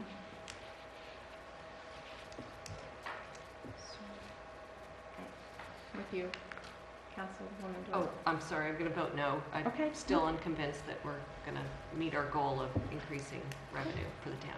Okay. Councilman Perotti Yes. and Supervisor Perotti. Yes. Thank you. GS me? I started that, did I not start at the, oh, I'm sorry, I didn't get, she Oh, was speaking. Started She with had Vicky. me going. Councilman Delango? No. You gotta do- And Gretchen, you started us off. Well, you seconded it. I'm so gonna you say kinda have to yes. say yes. Like, you guys made the motion, so you kind of have to, those that make a motion have to say yes. Okay, so we had 2 bids that were advertised in our papers. Our first one this evening that I'd like to discuss is the concession stand. We've received 1 sealed bid for the concession stand. It's in the envelope. Can you pass that down? Pass that envelope down, and then just hand her the legal notice, so she can read the legal notice.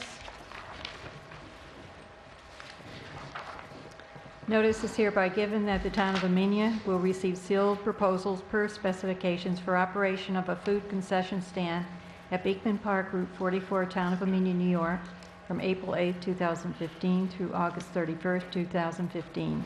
Proposal documents and specifications are available to state at the office of the town clerk, 4988 Route 22, Amenia, New York.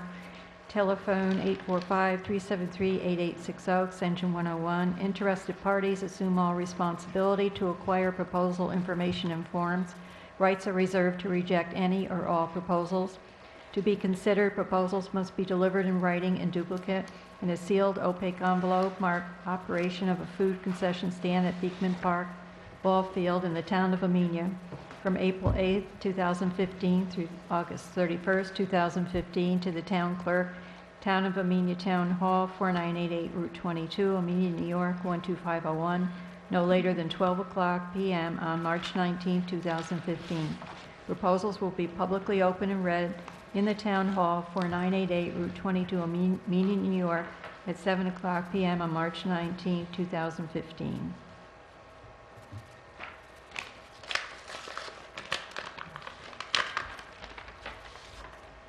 The general. Very still.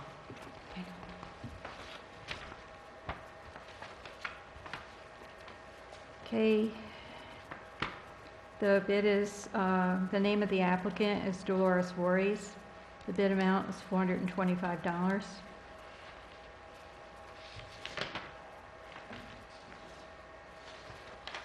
Which I believe is the amount that we require. And since we only have the 1 bid, I'll make a motion that we accept Dolores Voorhees as the bid award of $425 I'll second. concession stand. for operating the concessions. Councilman Delango? Yes. Councilwoman Hitzelberger? Yes. Councilwoman Doyle? Yes. Councilman Perotti? Yes. And Supervisor Perotti. Yes. And the next bid that we have this evening. Get all of that.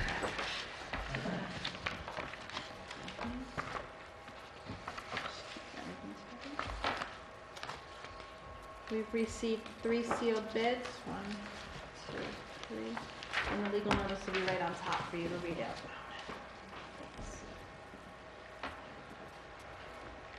Legal notice. Notice to bidders. The town of Amenia is now accepting bids for lawn mowing in the Amenia-Wassaic area. Season is April 8, 2015 to November 8, 2015. All bids must be received by noon on Thursday, March 19, 2015.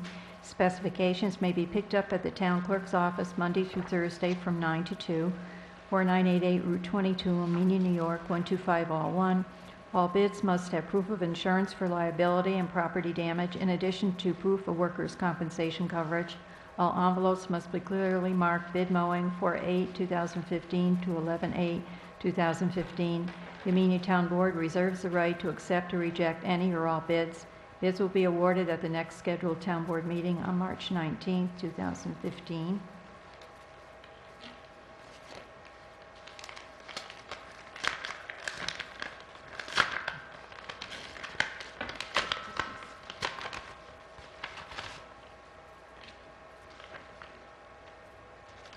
The first bid is from Douglas Westfall for $10,250. And specifications for alternative bid: provide weed removal to sidewalks once every 2 weeks, both sides of East Main Street, Route 343 to traffic light, Route 22 from Immaculate Conception Church to Amenia Town Hall. And then weed removal shall be conducted following all local, state, and federal laws. The alternative bid is $800.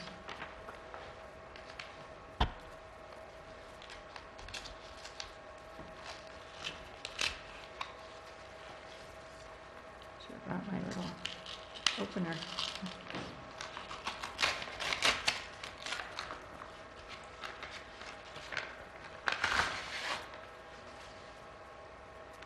The second bid is from Harlem Valley Lawn Care. The bid is $7,850, and the alternative bid is $575.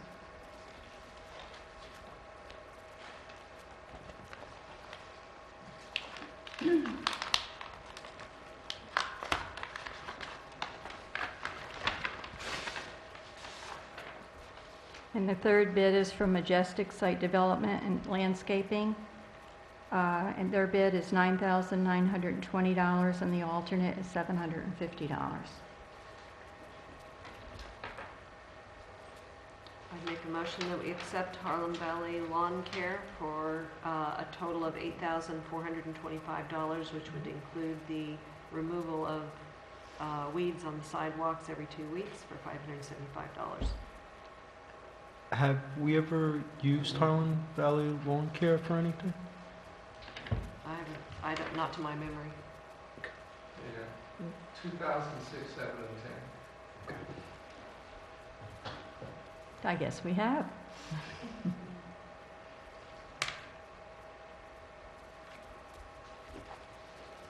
I'll second that. Councilman Zelenko? Yes. Councilwoman Hitzelberger? Yes. Councilwoman Doyle? Yes. Councilman Prodi? Yes. And Supervisor Prodi? Yes.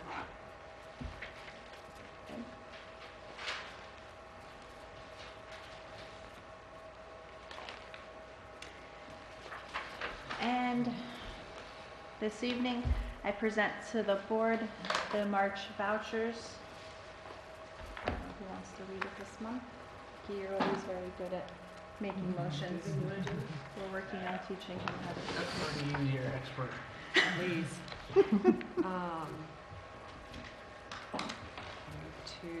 I make a motion that we certify that the vouchers on this abstract dated March 19, 2015, and consisting of 4 pages, I authorize these amounts for the general fund, total of $41,088.63, and prepaids for the amount of $102,490.71, for a total of, and for March through 15th, I guess these are also prepaids? No, the first amount, the $41,088.63, are from 2014. Oh, I see. I'm sorry. Those are for past expenses for $41,000. $88.63. And for prepaids, it was $102,490.71. And for March 15th, 2015. March 2015 is $148,931.51 for a total of $292,000. I wish. 510 and 85. Next time you're doing a Stephen. Okay. So you just need to authorize the supervisor to pay those. I authorize the supervisor to pay these claims. I'll second that. Thank you, Stephen. You're welcome. Councilman Delango? Yes. Councilman Hitzelberger? Yes. Councilwoman Doyle? Yes. Councilman Prodi? Yes. And Supervisor Prodi. Yes. And that will conclude my report Highway this evening. Department. Promise. You put it down there. Every mistake in the book. Yeah, if you want, I'll check on that speed limit sign tomorrow. Chuck Walter's a permit guy. He doesn't really do speed limit signs. So I'll check on it and get something in writing. Okay. Because it is a dead end, maybe there is something to that. We'll find out. Everybody knows. I don't think we get too many requests for dead ends. We had a problem down to May Lane, too. Did we? They wanted the speed limit lower than 30. The state wouldn't do it. The state wouldn't do it. But I'll check tomorrow or Monday. As everybody knows, we had muddy roads. And I think the whole world knows. They're all reopened. Very rough. The mud is drying up, but I still believe there's a lot of frost in the ground, so I think they're going to get worse again. We had to close a little piece on Randall Road today. We had to make a little detour like. We had a pipe that froze up, a 12-inch culvert pipe full of ice and dirt. So we had to put a little detour around that. Not a big deal. Hopefully we get to replace that or get it open Monday. Tomorrow we're going to be busy by the sounds of it. We spent a lot of money on the dirt roads this last couple of weeks. We had a big pile of stone we finally got into. It was all frozen.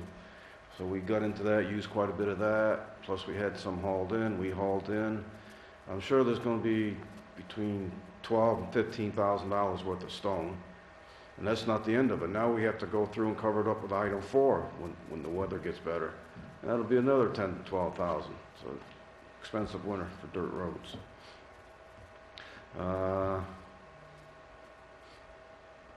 That's about all I have. Do you have any suggestions for any of those roads that could be paved? I've said for years that when we fix a dirt road, we should pave it. I mean, good example, Flint Hill. We did a project there in 2004. It was only from the county road up to Parks. It's like 2,000 feet. We spent maybe $50,000 on it. And we really did a good job, and it held up for years. But this year, no good. The mud's popping right up through it. For the last couple of years, it's been getting rough. You know, once you get them in good shape, you should blacktop them.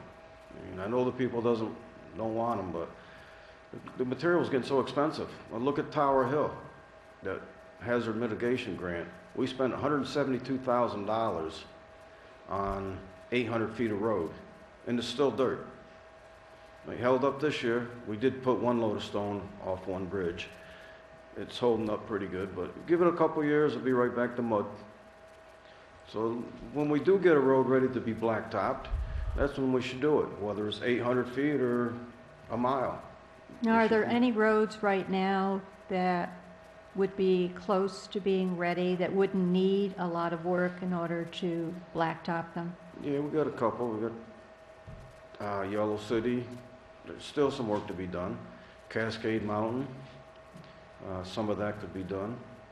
You know, some of them we could never do 1 year anyway. You're going to have to split them up 3 or 4 years to get them all done. But you know, any roads that we work on and get a good base in, that's the time you blacktop them. Get a good basin. You gotta get that good basin. I think we've got a lot of culvert pipes in town, and I think within the last few years, 90% of them have been replaced. You know, over 90%, I'd have to say. So we got all good culvert pipes, good drainage, just At Pugsley Hill Road used to be a horrible, horrible mess. And It they still went is. with what did they do, oiled stone? I mean, No. it looked much better. No. Something, it was different, it was not. Still dirt, It's just a plain old dirt road? yes, and it's still muddy. My brother lives over there. Yeah, right, right. And they're still fighting with that? Yep. Okay. So they decided not to pave that for Right. whatever reason, but they improved it. Boy, I can safe to say that, boy, Separate Road is so much better now that Oh, it's yeah. paved. Yeah, Clark Hill is another one we did. Lincoln, Washington, Laval Road, or no, not Laval, Wilson Eaton. And we did a little bit on both ends of Yellow City Road. Benton Hill Road we did. There was blacktop on both ends. We did the center. So Yellow City wouldn't require a lot of work to get it ready to pave all of it? I mean, it doesn't make much sense to have part of it paved and have part of it dirt. Especially if it, caused enough of a problem for people traveling it to have to close We it. did some work on it last year with the curtain drains. Yeah, I know you put drains in last We did year. on Tower Hill. The one spot that we did on Tower Hills, that's great. That worked out real good. The other spot, still a little muddy. Not bad, but it's a lot better than what it was. In Yellow City, that's pretty good, where we put the drains in. But then again, it's still kind of early to really say, because the frost is still in the ground. And we had that culvert pipe froze solid. Well, the frost seems like it was farther in the ground this year. It was more like 4 or 5 feet. Yeah, it's deep this year. I mean, look at all these roads around here. There's a lot of frost heaves. I went to Milan last night for the shared services. Well, that 199 is terrible. Oh, it's very, very bad. Oh, boy. But 44 is bad too. Buckled, Right. very dangerous in places. They're starting to come out a little bit now. They're starting to smooth out. But there's going to be a lot of blacktop work this year for the state and the county. Our blacktop held up pretty good.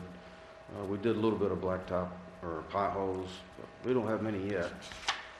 I see a couple on Perry Corners that's starting. But it was there's a- no reason why you can't, if you have the time in your schedule, to plan to at least pave one road. Oh, there's not money for it though. Right. I It was mean, that's a expensive to lot of do money. it. Yeah, it doesn't just Yeah. happen. No, I would, community development block grant would obviously be, I mean, if it Right. costs $150,000, $200,000 to build a sidewalk, paving Yellow City Road is not going to be Well, an we easy could, thing to do. well, we could also, there's going to be more hazardous mitigation money. Once Stan gave me all the information, what we needed for our planning meeting for hazardous mitigation at the county was, all the incidents that we had where we, spent money on, on specific roads. So I'm going to be putting that into a spreadsheet and sending it to them. But once we get that all in place, then we'll be eligible for grant money. There's another shared service grant coming out too, April 1st, I believe it is. The one where we got the paver from. And Mylan brought up last night they want to maybe apply one for a salt shed, but I'm not interested in that. That's too far away. But I would be interested in one, talking to maybe Dover, Washington, maybe Northeast, surrounding towns, maybe for a sweeper, because we all use a sweeper Yeah. a couple times a year, maybe 3 times a year if you cut shoulders. You want to look into that, Mike?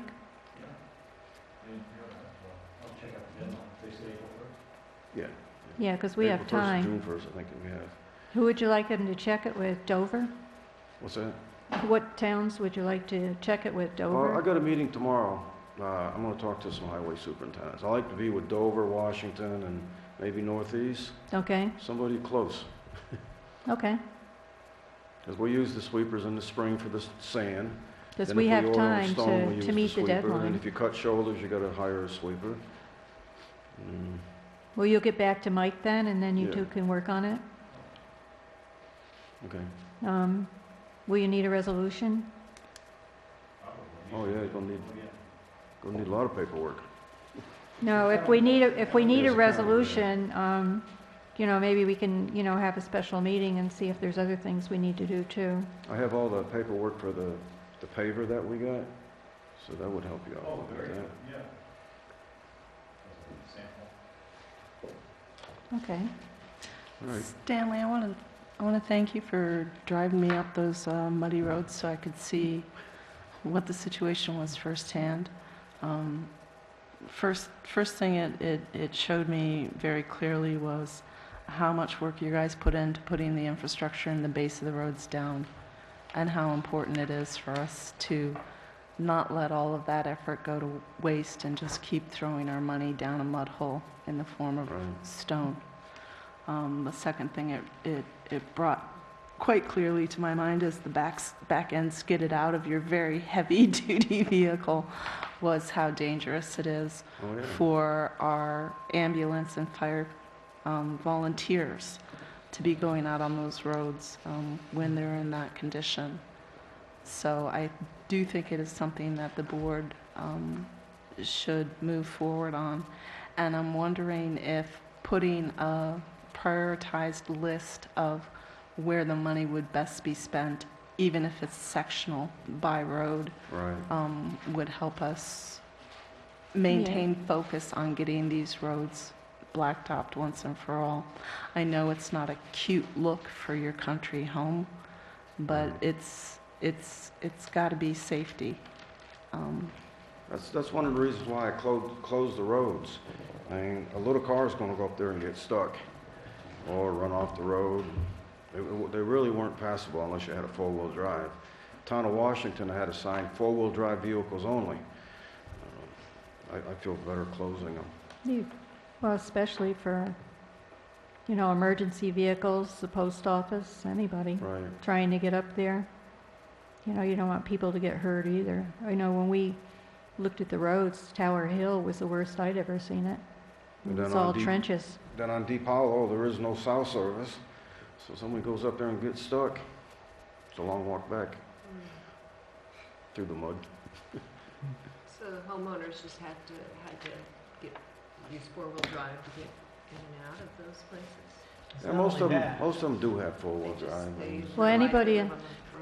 It's not only that. If there's an actual fire up there, or there's an EMS call up there, our equipment, our town equipment, you know, for our fire departments need to be able to get up there and get to those people. So this is a huge safety issue for our residents that we need to look into trying to take care of.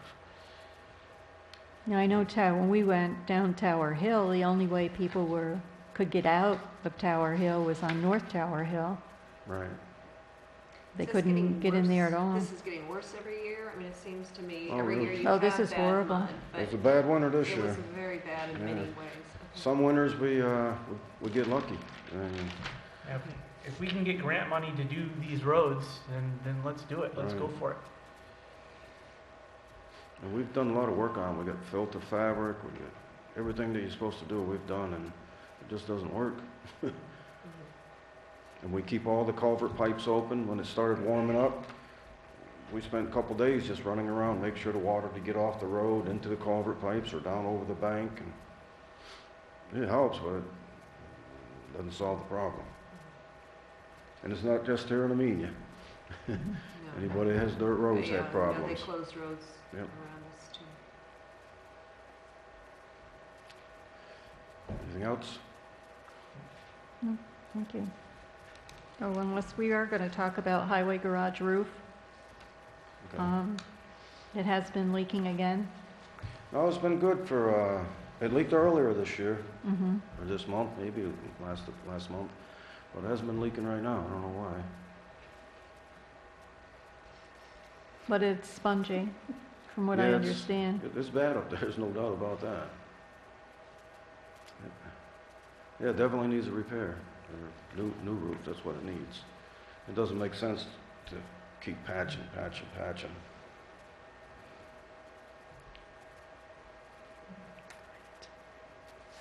I didn't know what the board thought about looking at repairing the roof. One of the problems we've had I know when I first came on the board, you had water go into a light fixture and it, got on fire and fell on the ground, which freaked me out. And that's when we got it fixed the first time. But, I think if we're going to be using that building for storage or whatever, and it's going to take a while to get a highway garage up, I think there's a concern about the safety of the highway employees and also the equipment that's in there. Didn't we get estimates a couple of years ago to fix that roof? To redo the whole thing, or was that just a patch job? I think that was just patching it. That's when we spent, I think it was $2,400 to repair it. Well, if it's something that needs to be done, we should at least try to get the estimates in And I place. think, I think we might need to look at getting a different type roof too. Maybe something more peaked than a flat roof, but. Well, when we were discussing which property to use for the highway garage, we did mention that the roof would need to be repaired. So let's go ahead and make a motion that supervisor and work with the superintendent of highways to get estimates for roof repair for the highway garage. I'll second that. The only thing that I have to say, it's throwing good money into bad. That's what I'm worried about. I mean, when you start changing the pitch of the roof and from a flat roof to trusses and everything else, I mean, you're talking a lot of money. Again, in the big scheme of things, there is a new highway garage in the works. When it's going to be around, who knows? But I would hate to spend an exorbitant amount of money on a building that just might end up being cold storage. Well, I did just specify repair, not redesign, remodel, and everything. Just repair, estimates for repair. That was what my motion was for.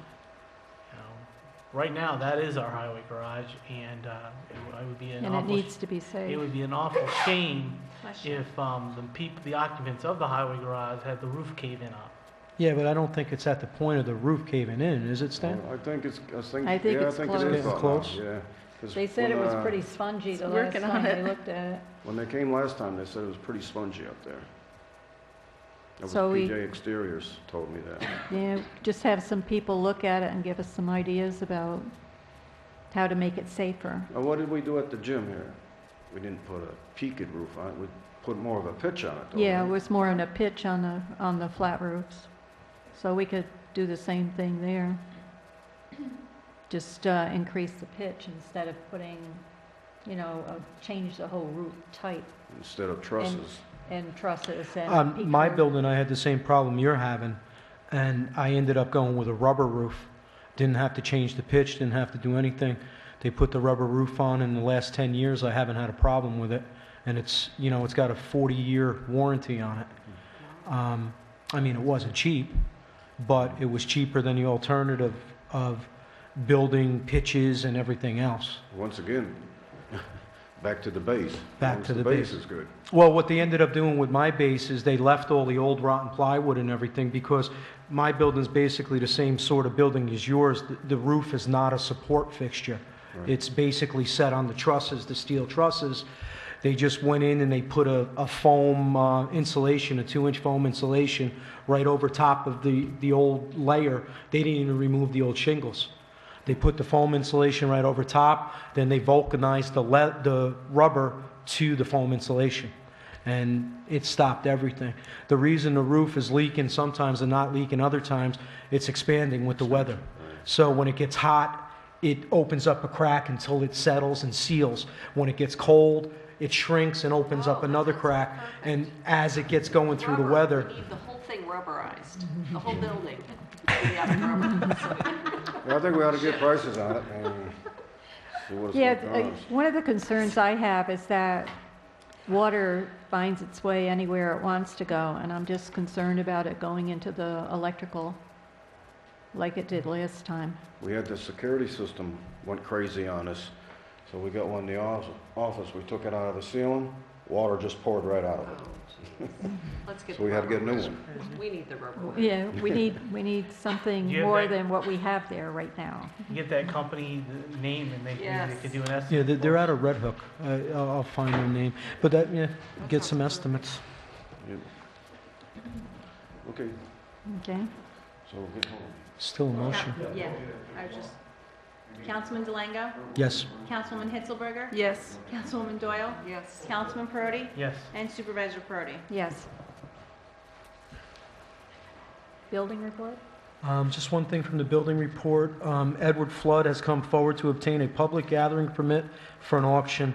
The event is to take place Saturday, March 28, 2015, on Route 22, Luther's former livestock in Wassaic, and is asking for our approval.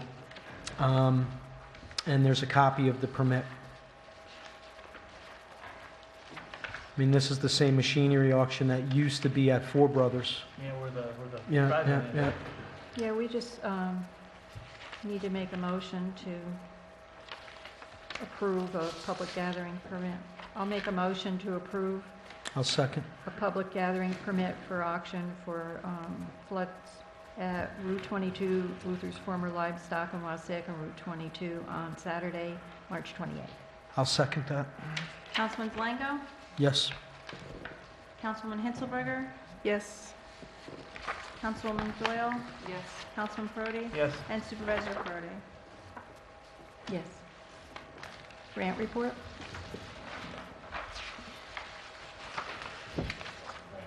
New ones? Okay, great, thank you. You updated the one. Good evening, yes. Oh, I gave you a new update. New update, hot off the press. Well, the good news is that the county did finalize and approve the Community Development Block Grant for the sidewalk upgrades in downtown and the extension to Beekman Park. And thank you for sharing that press release, Victoria. I think it was in the Poughkeepsie Journal, and I know the Millerton News had reported on it before.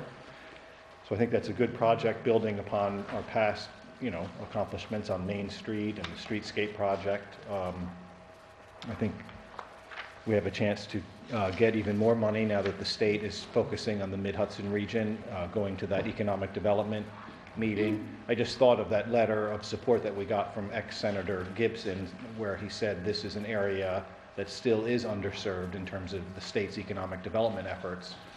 So I think we do have a good chance to, get even more money from the next consolidated funding application process, which is coming up in June. I'm working on finalizing a couple of proposals for the kitchen grant, both of which are due, the one from Berkshire Taconic is due in mid-April, and the Greenway grant for the Wassaic Trail to the train is also due in April. So I'm working on those proposals. You gave an update on the trail to the train. That's moving along. So I guess The that's only it. thing, I need to meet with you to see the, for the right-of-way work that we're doing, we can put that toward the grant.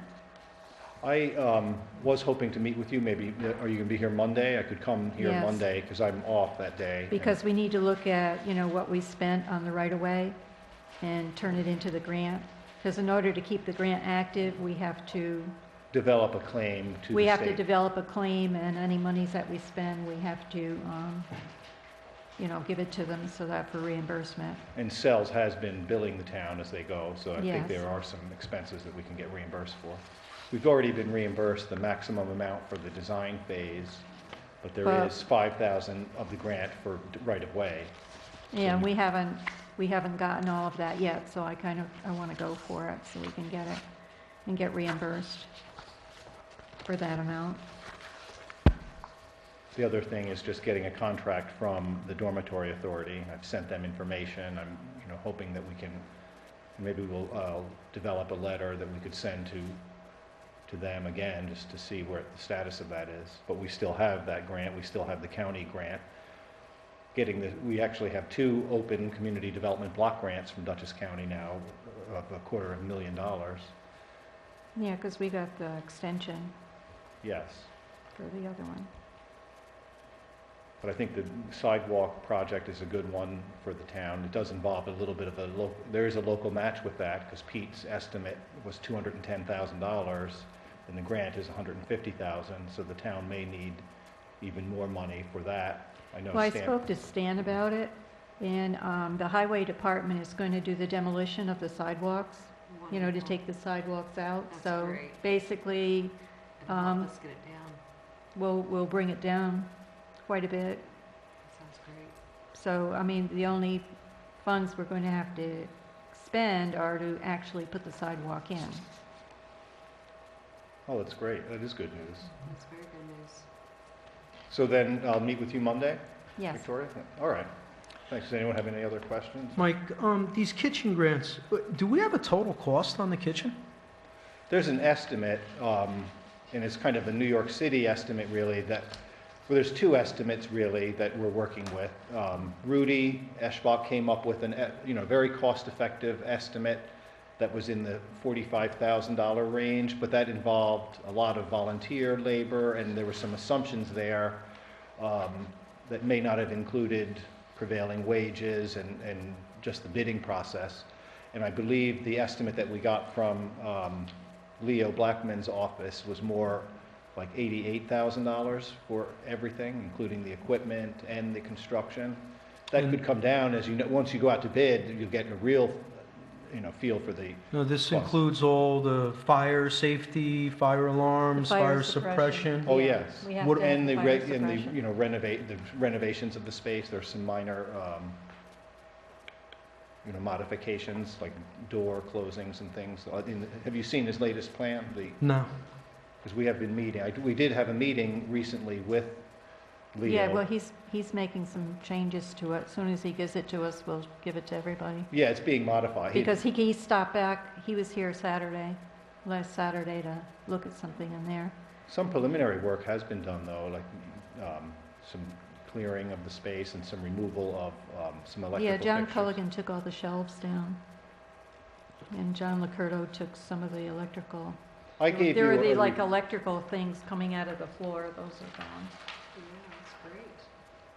I would say the estimate is, I've been going with 88,000 because that's what Leo Blackman's office, the latest estimate that they gave me was. It could change based upon volunteer labor, and he's actually donating all of his time. Yeah, he's donated his time and his office's time. I mean, which to is do great, this. but I mean, we have $88,000 and we're talking about putting a roof on a town garage. We're talking about blacktopping roads. We're talking about a heating system. We're talking about a generator and stuff like that. And I mean, I'm seeing $5,000, $10,000 worth of grants. I mean, that still leaves us Well, $78,000 short.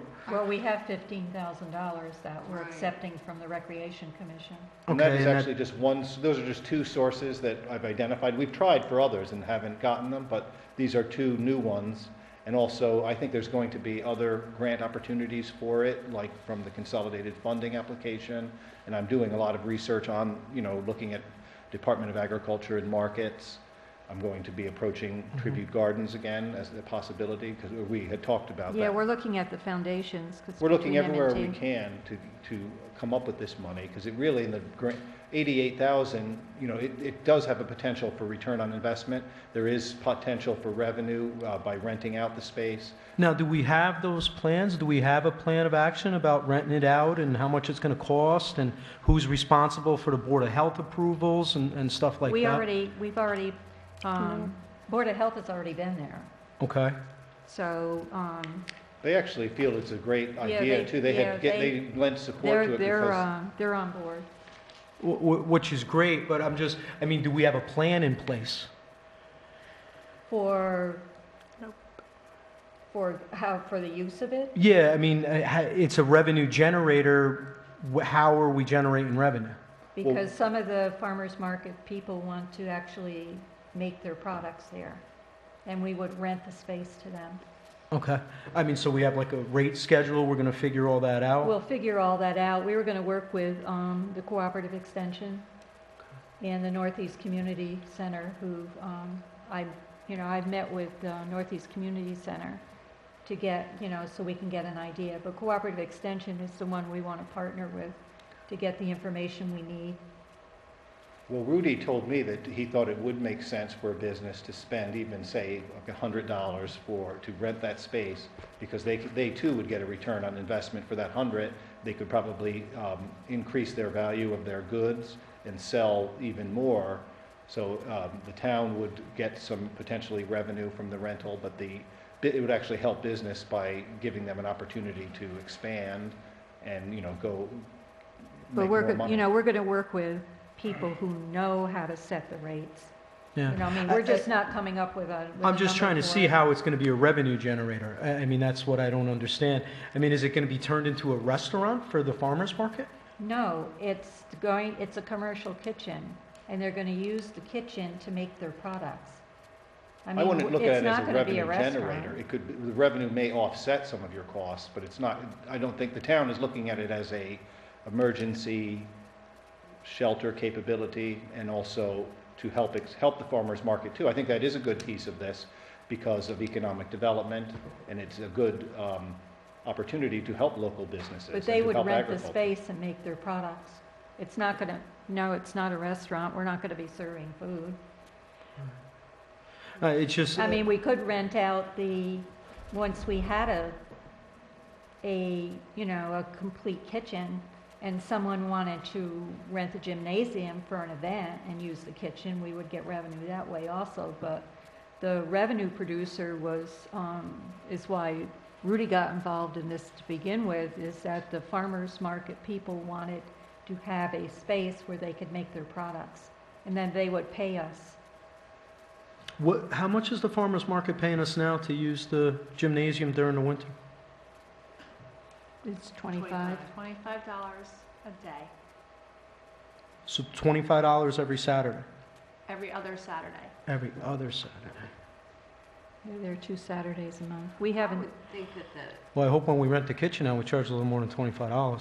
no, we're not going to, the kitchen is different. I mean, if they're going to be actually using the equipment, I mean, we're going to be setting the rates by working with the cooperative extension, who have knowledge about other commercial kitchens and see, because they had something similar in Poughkeepsie. They had an incubator kitchen where they had actual, had people go and make their products.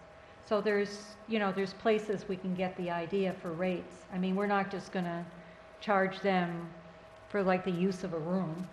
I mean, because they're going to be using, the actual equipment there. And I mean, we're going to be responsible for the propane, we're going to be responsible for the electricity, all that stuff.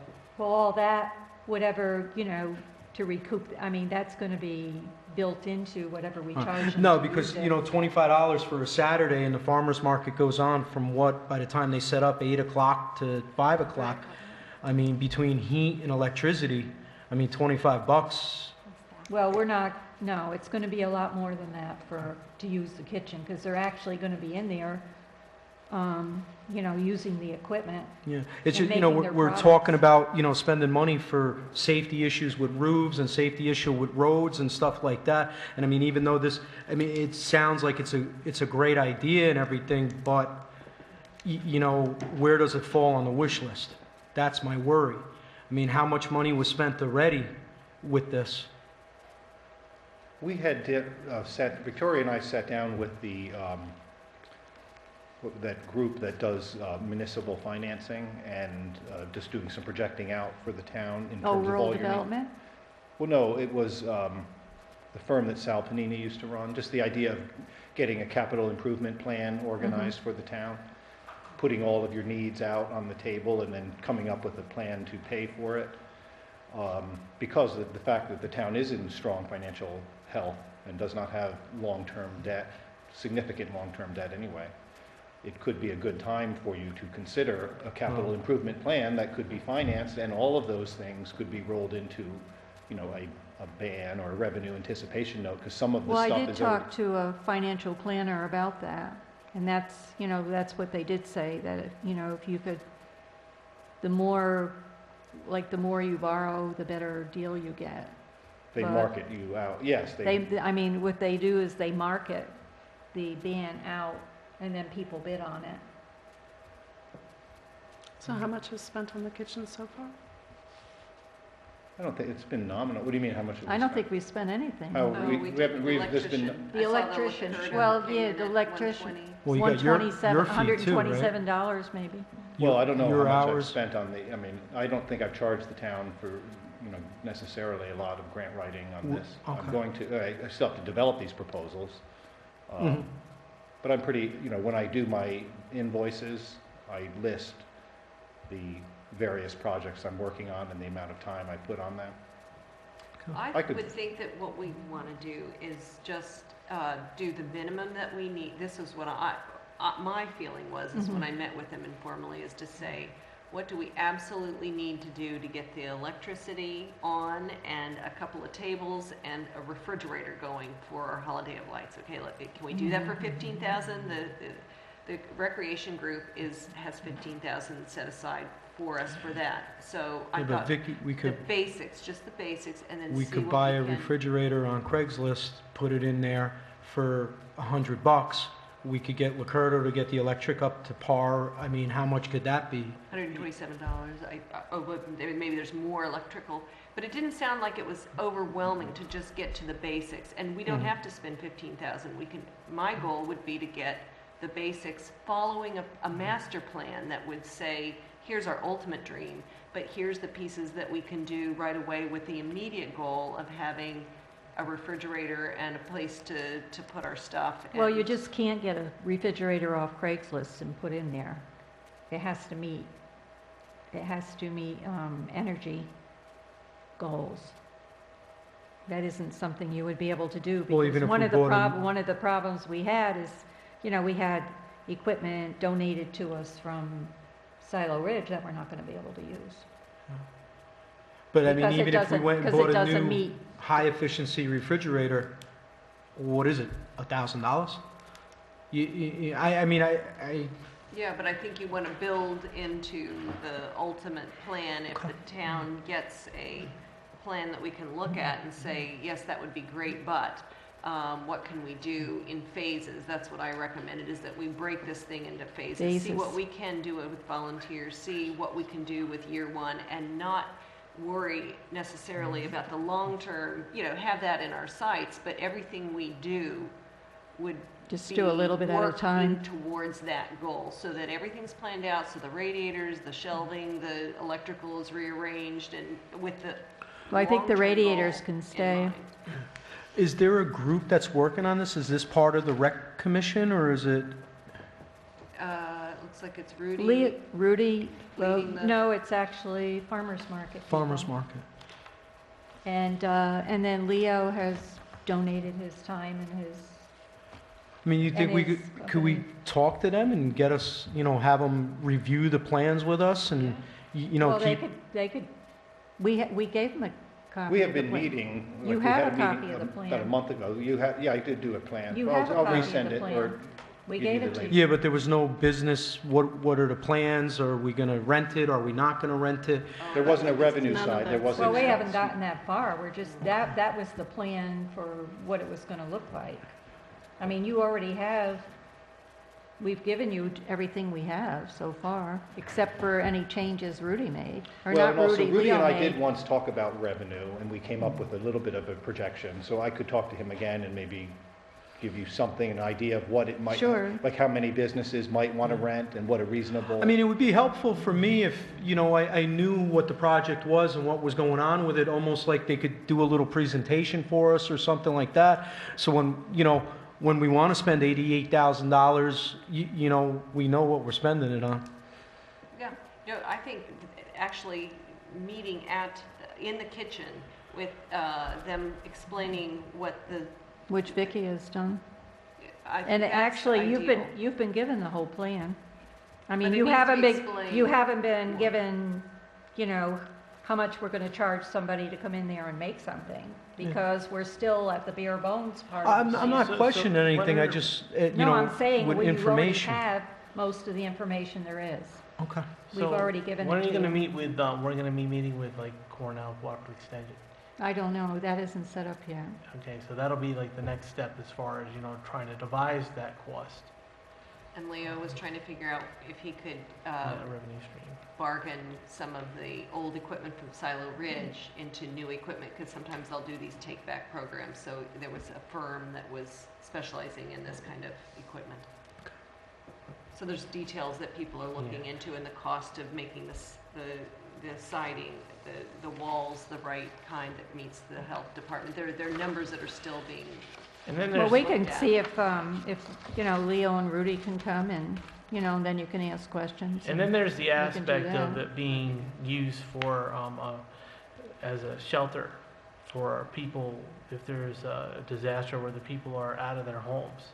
So that, to me, that's an important aspect of the kitchen as well. No, that's definitely a great aspect, but, you know, again, put the cart before the horse. We have a kitchen, but we don't have a backup generator. We don't have a good heating system. You know, I mean, it's great to have a disaster relief kitchen. That would be wonderful in this town. But, I mean... The We're gonna get actual to that point stuff, of the though. kitchen We're working from on the that now. beginning has been as a revenue producer, to be a commercial kitchen. Because the person who's been the driving force behind this plan has been Rudy Eschbach. So the Poughkeepsie Food Project, now I remember the name of that enterprise. It used to be located right on Main Street. Main and people Street. would do preserves. There's another big outfit in Kingston that's very successful with farm to table sort of value-added, creating value-added products. So they, in Kingston, that's the really big one that rocketed off the, you know, a couple of years ago. They put in very expensive kitchens for in old IBM buildings. I think right off. Is the one on Do you remember Poughkeepsie still there? 209? You know, I mean, the one in Poughkeepsie I think does not no longer operate, but it did give a lot of entrepreneurs a start if they were going to do a trial effort to do baked goods in a commercial volume.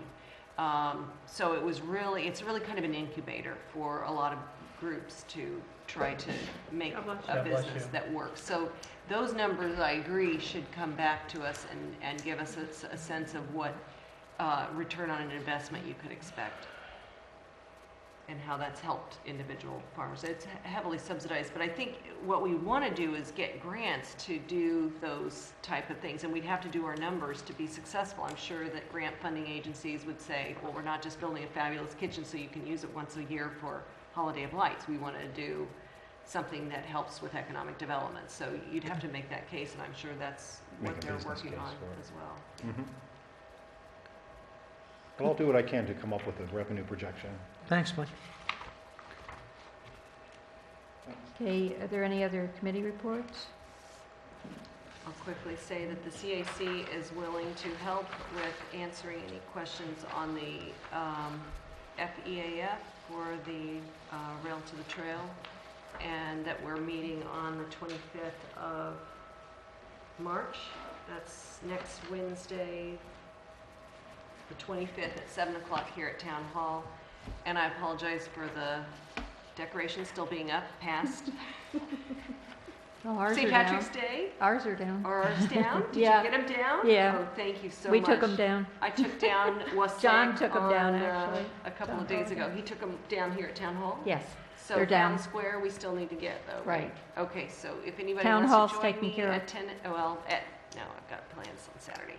At 2 o'clock on Saturday, I could do it, if anybody wants to join me. I have Okay. got to get those down, the stars and all. If you could push it to next weekend, I could help you. This weekend's going to be tough. Okay, let's talk afterwards. All right.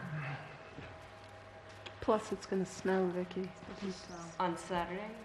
Just Friday and Saturday. Friday into Saturday. It'll be snowing. It'll Well, be cold. Every time I try and do this, Every it time. snows. It's below More than zero ices every than time you Right. want to do it. I yeah. apologize. It looks crazy You down brought the downtown. snow. You said you were going to do it.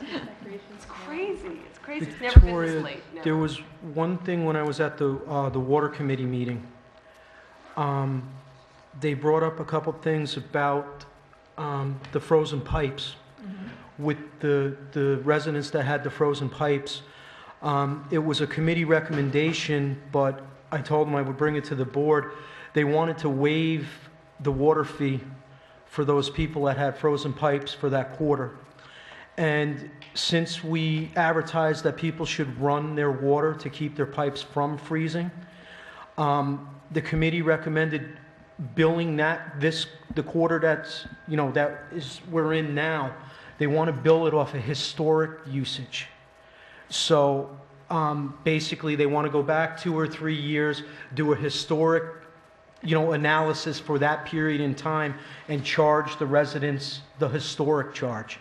Because if they were running water to keep their pipes from freezing, naturally it's going to be higher.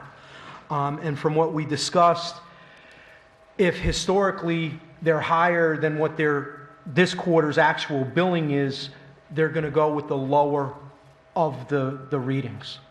So they asked me to bring that to our attention to get the board's okay to...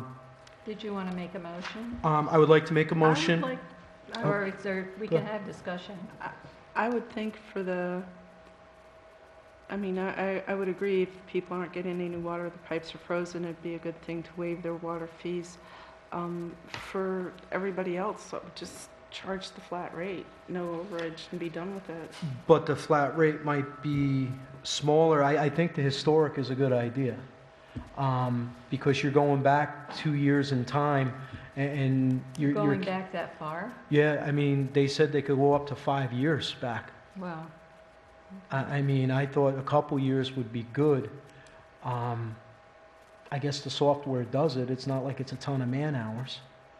No, I know the data's there. I just think that it is simply more fair to charge just the flat rate, whatever their flat rate was.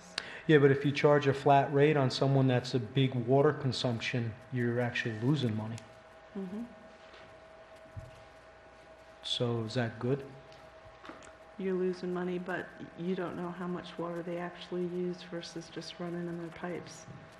You don't know, they could run water in their pipes every single winter to keep some pipes open. You don't know.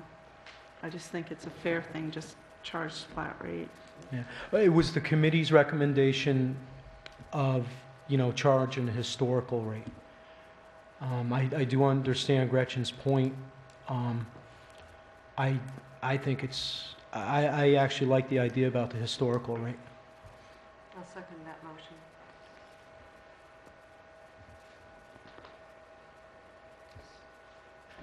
Now it's Your motion, just charge the historic, that was a conversation. for the last quarter of water usage. We would like to go back, let's say 2 years on the records, and charge a historic rate instead of the actual meter reading for this quarter. And the houses that were frozen would like to waive the actual water rate.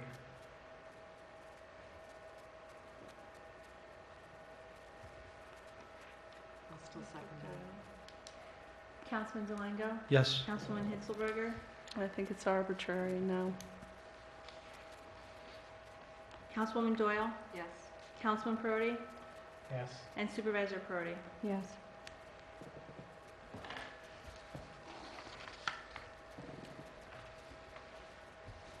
Okay, are there any other committee reports?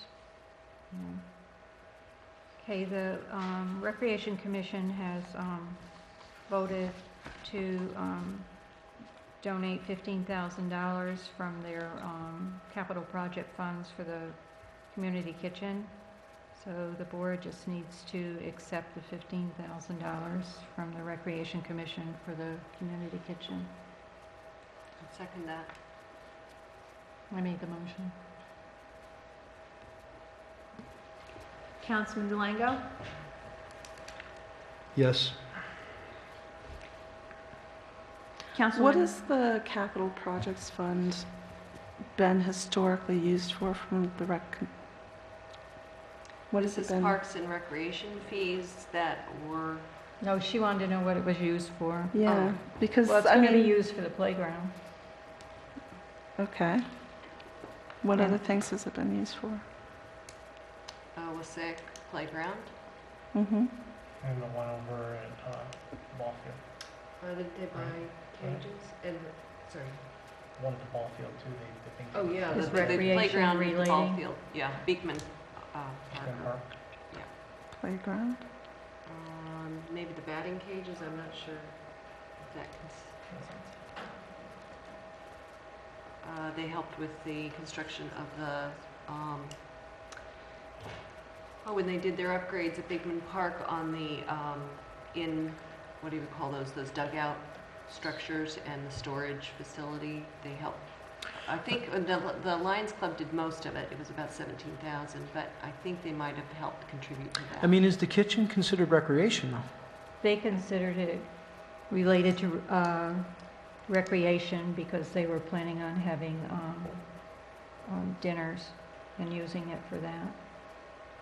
And we use it for a Holiday of Lights, And we use which it is for a Holiday of townwide Lights. celebration. Yeah, but then we're talking it as a revenue generator and everything else. So, Is it recreation? Down the road, I well, would they say their considered it percentage recreation.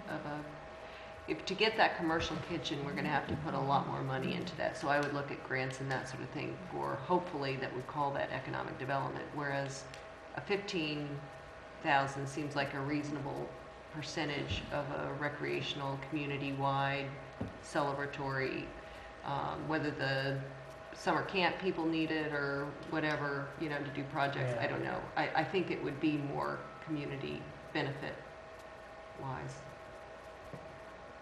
I'm just kind of astonished that at budget time,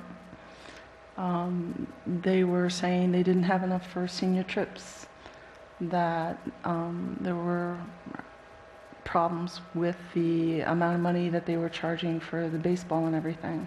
But now all of a sudden, there's $15,000 to put into a kitchen that isn't used for any rec programs. But it So will be. it's capital projects that they would be using But this they're money planning for. to use it for recreation. Not senior trips, that would not qualify because the Senior money trips is a budget. would be used for capital investment in recreational facilities infrastructure.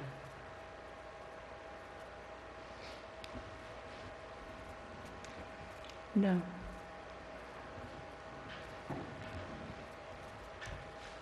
Councilwoman Doyle? Yes.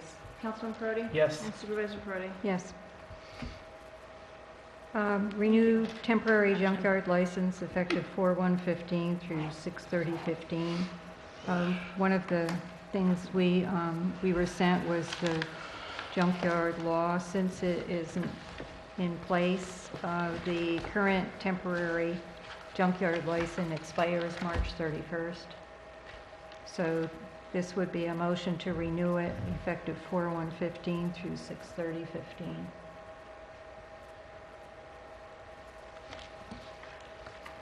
I have a question. Did anybody check to be sure that the use of the junkyard was still active in order to make the grandfathering use valid? It was actively operating Just drive by it. Every as a year? junkyard? Yeah, you Definitely. Just Used drive by as a it. junkyard. Yeah. No, Yeah. it is.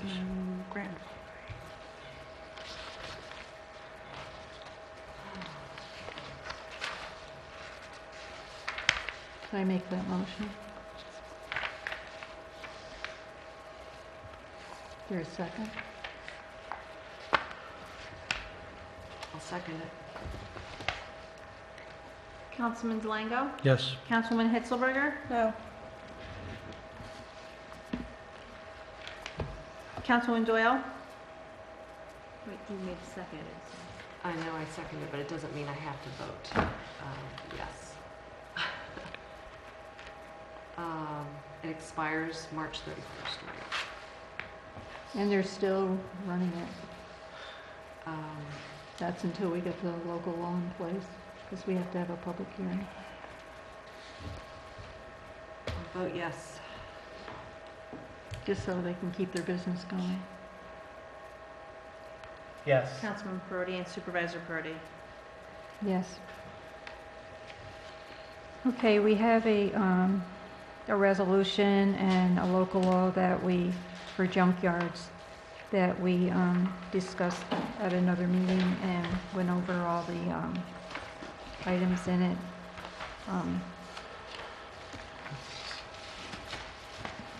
Do you want to pass the resolution at this time?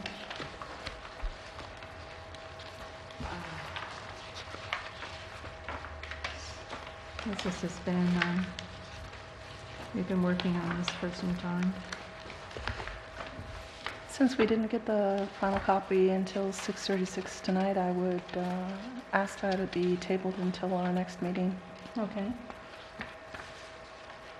We can table it to the April meeting.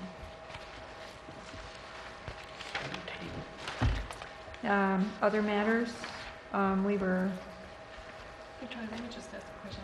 Is everybody okay on the fees? I mean, we had brought this up with the initial draft, but because John Fenton had submitted, kind of a rough thing, and the fees were there, I think, from another municipality. So I didn't hear back from anybody, so I just kind of left what was there. But if you feel that, here was the licensing fee, $250. I don't know if you discussed it at all or thought about it.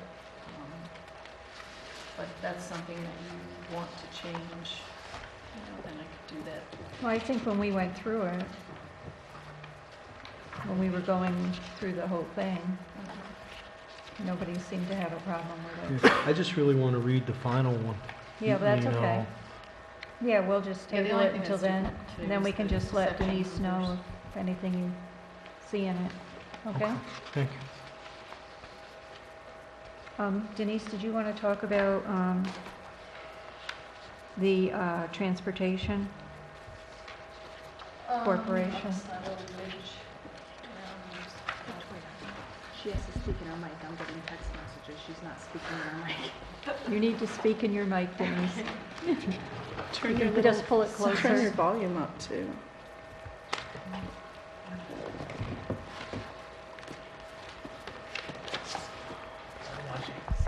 They're watching from home. They're watching from home.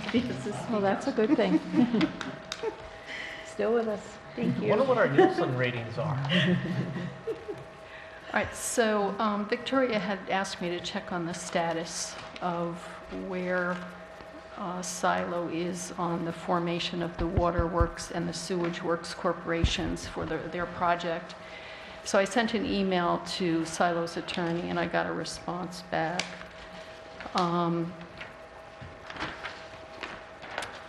And Peter Wise is the attorney. He had checked with his client, and he said that the plans have been submitted to the planning board, and that his understanding was that it was being reviewed by he said, called it the town's consulting engineer. And we had some discussion, I don't know, a few meetings ago, about whether the town was going to use the Rohde firm as its reviewing consultant on the plans for the water and sewage corporations. Obviously, there's some economy in using the same engineer that the planning board is using because they're familiar with the whole project. But I don't think a decision was ever made or a vote taken on whether or not the town board is in fact going to use that firm.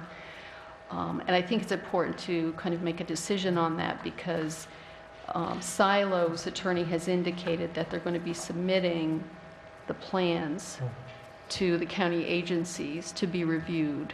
Yeah, I saw your email earlier today about that, and I think it makes more sense to just go with the planning board. That's my personal opinion. Me with that engineer. With that engineer. Yeah, but she's reviewing the plans for the planning board already, right? Mhm. Right, but ultimately, the consent has to come from the town board on giving approval for Silo to form. They have to incorporate the water and the sewer works. No, I understand that, corporation. but the engineer is reviewing the plans already for the planning board, right? Right, but if that's who the town board is going to use, then I think it should be involved in the communications that are going back and forth with the engineer so that you're privy to the comments. If the engineer is saying, we don't like this aspect of, let's say, the water plant, and we want this change. We think the specs should be different. You know, I think it's important for the town board to be privy to that and be included in those communications. I agree. Because of what you're just on the outside, and, you know, the planning board is going to know what's going on, but you're going to be on the outside not really knowing, you know, what is And the we have to engineer make a actually decision saying. about it. Yeah. Yeah, but then we just ask the planning board to keep us involved, right? There you go. Well, but this is a decision of the town board. Does that design, is it going to meet what you're looking for the water, for the Sewage Works Corporation? You're going to have to make a decision on the amount of the bond on the sewage works. So, and if there's a problem down the road, you know, this gets built out and then they sell homes and then there's a problem with these systems, the problem is coming back to the town board, not the planning board. It's coming to the town board. So, you know, legally, my opinion is that it is important for you to be involved in the communications with the engineer, if you're going to use Rohde's firm to review these and tell you whether or not these system designs are satisfactory. You'll also have input from the county water and wastewater authority, and there will be input from the Department of Health. So, you know, my opinion is if you're going to make a decision on these things, I think you should have that information, that feedback from your engineer, who you're going to use, and from the county authorities. If there are problems, you want to be aware of them. But what I'm saying is the engineer is already reviewing these plans for the planning board. Supposedly. So the engineer is getting paid for do it for the planning board. Now, are we looking to hire this engineer to pay him again to do the same job that they already did for the planning board? No, I guess that's what I'm getting at. No, you're not going to be paying them like twice. They aren't going to get paid for doing the same work by both the planning board, then you're going to pay them double. No. It's a matter of, is that whose opinion, you know, you're going to use that firm as your consultant, you're going to take their opinions versus some other engineering firm that you want to get another opinion on, are these systems designed appropriately? The Roads and Soika is our town engineer. I mean, we don't use them because we don't usually have engineering projects, but they are our engineering firm, and I think we should go with them. They're the best of the best. But Vicki, what I'm getting at is they're already reviewing the plans. Absolutely. Right. So You we know, just get CC'd on this stuff. That's CC'd. what I was saying. Absolutely. And go to the meetings that are relevant. If we can have a heads up that we're going to be talking about this could be a joint meeting. Is that what you're talking about? And we're invited to come. And Well, listen and if they're issuing reports on whether they think those system designs are sufficient and is there appropriate, something- you want to get those We wanna know reports. that. Yeah, but is there something we formally have to do?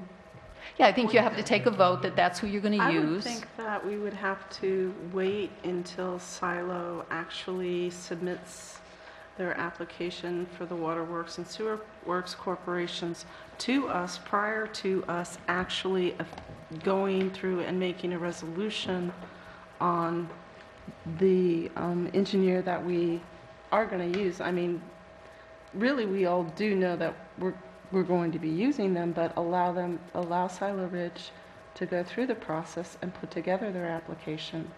And of course, it's a planning board project, and we know that it's coming towards us. So we would want to stay in the loop and read the information that's coming from them and attend the appropriate meetings. But I don't see how, prior to them submitting an application, we essentially interfere with their process. The discussion, as Denise I'll pointed explain out, was that these, you don't wait until they come to you with a formulated project. You get involved early on and say, actually, what we, like the Artisan Park, we don't wait until they have a plan and then say yes or no. You want to be involved as early on as you can, and by saying that I guess we would make the motion that says Julie Mangarillo or Roads and Soika is the group that we're going to use. to consult with the town on these issues, that she will at least keep us in the loop so that as they're building and, you know, they don't come to us and say, oh my gosh, you know, you designed something that we're not taking over. No way. So Vicky, You is want to that, be in early on. is that your motion? You're gonna make that motion? I'll make a Well, motion. that hold we- on for just a minute. Wait a minute. Yeah. Including the oh my God part. The process can go where they make the request to the town, and there are some time limits on this. The town can't give approval until it goes to county water and wastewater, and then the sewer has to go through Department of Health. Okay, so they could make the request and then have it go through the process. There are some time limitations. However, this is the problem, and I will read from the email from Mr. Wise, Silo's attorney. Silo Ridge will not formally request town consent to incorporation of either transportation corporation until engineering review is completed to the satisfaction of the reviewing agencies, including the town. So they're not going to put in the formal request to the town board until they've already gone. They're going to have the engineers look at it, and they're going to go to county water and wastewater, and they're going to go to county Department of Health. So if you don't get involved now, all this is going to be done, and then they're going to come and ask for permission, and you were kind of left out of the process. No, I'm not saying to be left out of the process. I'm saying... They're doing the process now, Right, though. and I'm saying that we should have the planning board and the engineer give us that information. We should go through that information. We should attend the appropriate meetings. But I don't think we need to do a resolution on the engineer right now. Don't we want to be CC'd on reports? We don't that they need a have? We don't resolution need- for that. Well, then somebody needs to authorize Julie to include us in the loop when these Okay, discussions come up. I move that we are gonna use Rose Soika and Andrews Consulting Engineers along with the planning board, and that we are kept in the loop as to the reviewing process in regards to the Silo Ridge project.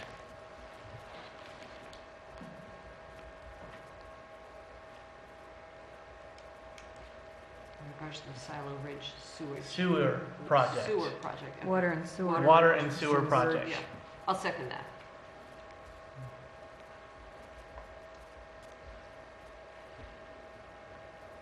Councilman Delango. Yes. No. Councilwoman Doyle. Yes. Councilman Perotti. Yes. Supervisor Perotti. Yes. Public comment? Looks like only one who's left is our village news person. I did have another matter. Well, you want to do it under other matters or town board comments? Doesn't matter. I was going to do it under other matters and just Okay, get it well, over go with. ahead then. There isn't any public comment anyway. Are you sure, Gabe? I mean, you know, you don't want to say anything. You're sitting in the front row. So, 2 meetings ago, we talked about the website redesign potential, where we were going to create a 3-column layout on the homepage. 1 column would be for community events, another column would be for town public notices, things like that, and the 3rd column would stay static with the quick links, which includes the weather and things. I did get a quote from BAS for that. Take one, pass it down. Dawn, there's one for you too. And this also includes allowing us to change our background picture, so we could cycle through pictures by season. We could just put in just change the code and put a new photograph in there, so we're not stuck on a static photograph of lovely summer flowers when we're freezing and it's cold and it's snowing out. So it's 6 hours at $140 an hour. For both of those changes, the total service cost would be $840. Questions, comments? You guys want to do this? Are they gonna, It says third-party website edits policy. Yeah, that is what they need to put in there to allow us to go in and change the line of code that would change the photograph. So if we want to change the new background for website, then we sign the third-party website edits policy, and that policy just says that if we go in there and change the code, it's not BAS's fault if the site goes down. It's our fault.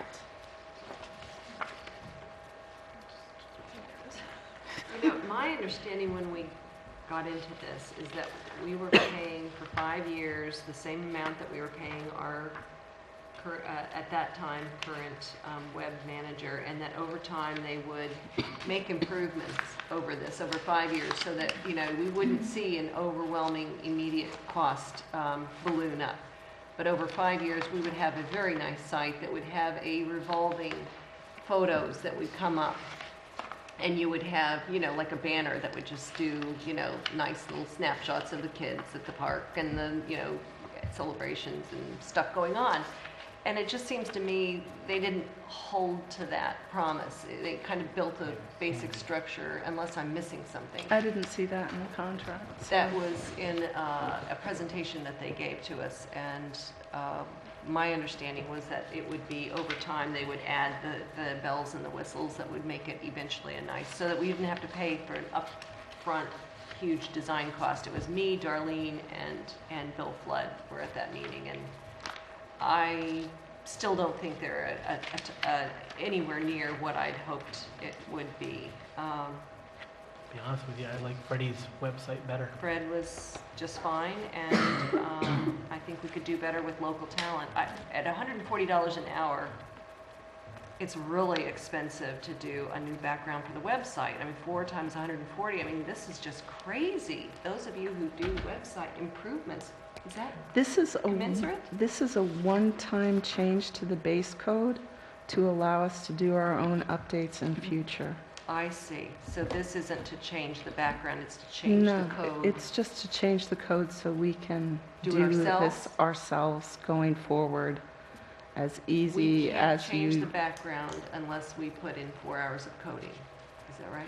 The way they've designed it, it would take them about 4 hours to clean that out and let us go in there and do what we want to do. So it would be a one-time charge for this, but then going forward, it wouldn't be a problem. So it's free if we want to ever change that again. Absolutely. Ourselves.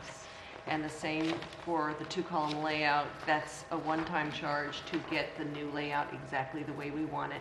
And then it's static. And then it's static. And when they say 2-column, they mean adding 2 columns. So it's really 3 columns, but it says 2. I think I need to change my line of work into programming instead of fundraising. It's pretty, you know this work. Is this commensurate for you? I mean, I hate to put good money to bad, like the highway garage, fix and refix a roof that constantly keeps breaking. Is this throwing good money after bad? The time that they're saying to do the job seems appropriate to me. Okay. Their price is what's in the contract. What contract?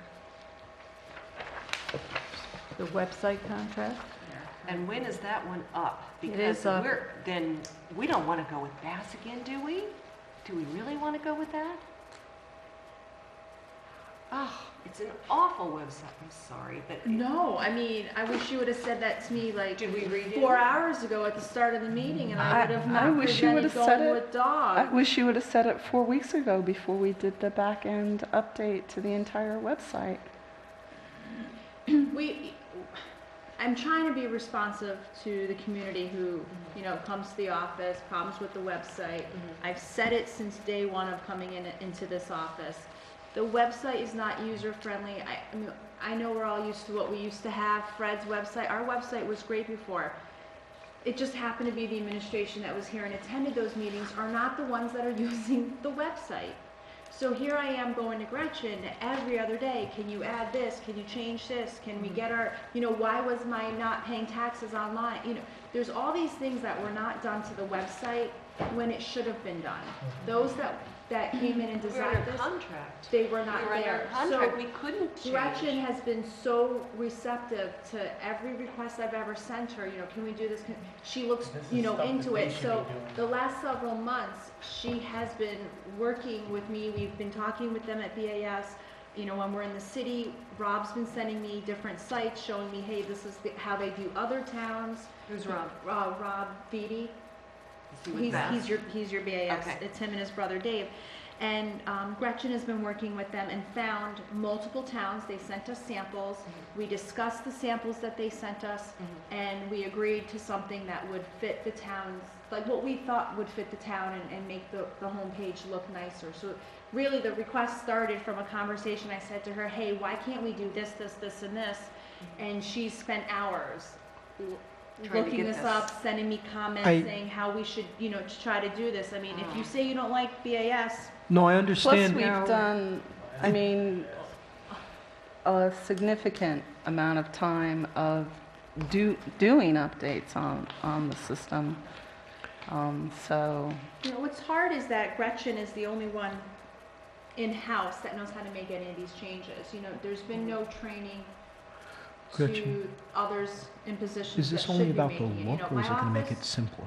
we add should all make these it changes all day, but we've simpler never been for trained or people to authorized to find do it. things. Everything every time you send me minutes or Complaint flyers, from, like, the I'm group sending it to Gretchen with to the do it. silo Which base Fred stuff. used to do for the same cost, right? Dawn, so this isn't only to make the website look better, it's to make it more user-friendly? User-friendly. We're trying to have different links, clicking on it, because now it's like you gotta go 15 buttons. I mean, to get I've to had download. She's complaints trying to make it User-friendly. about the website not being user-friendly. I mean, so this is just not a cosmetic fix, it actually is going to make it more user-friendly. Right. yeah, I mean, one of the most significant changes you can see now is if you go into the documents section, it used to be you would see like maybe 3 or 4 documents on a single page, and then you have to go to the next.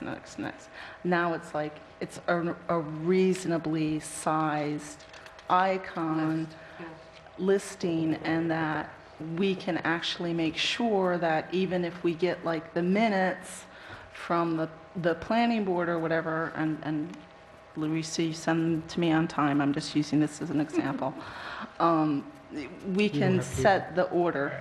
Thank God. We can set the order of the documents, so we're no longer bound by the date time stamp on the document upload. We can actually set it to a way that's easy to be found. So a few months ago, there was an issue with the silo documents where you wanted them to be one way, and Visible, we easily just visible. couldn't do that. But Right. you know, now with all the work that's been done and put into it, we can do things like that. So this is continuation of that. But you know, it's up to you guys if you want to. So where's the status of our contract? Do we have to sign another 5-year contract with Bass? Is that where we're at, or? No, I don't have the contract. This is just a This is just a. not for the website. Whatever website that- design services quote.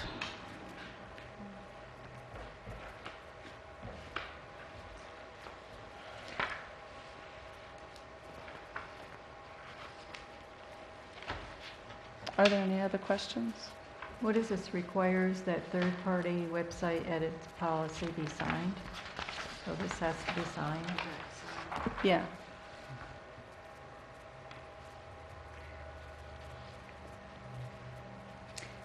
And just to throw this out there, not trying to lose us moving forward with this today, but several months ago, I know the supervisor presented to the board, there's Williamson Law, there, I don't really want to go into, but she presented several quotes for the water, for utility billing.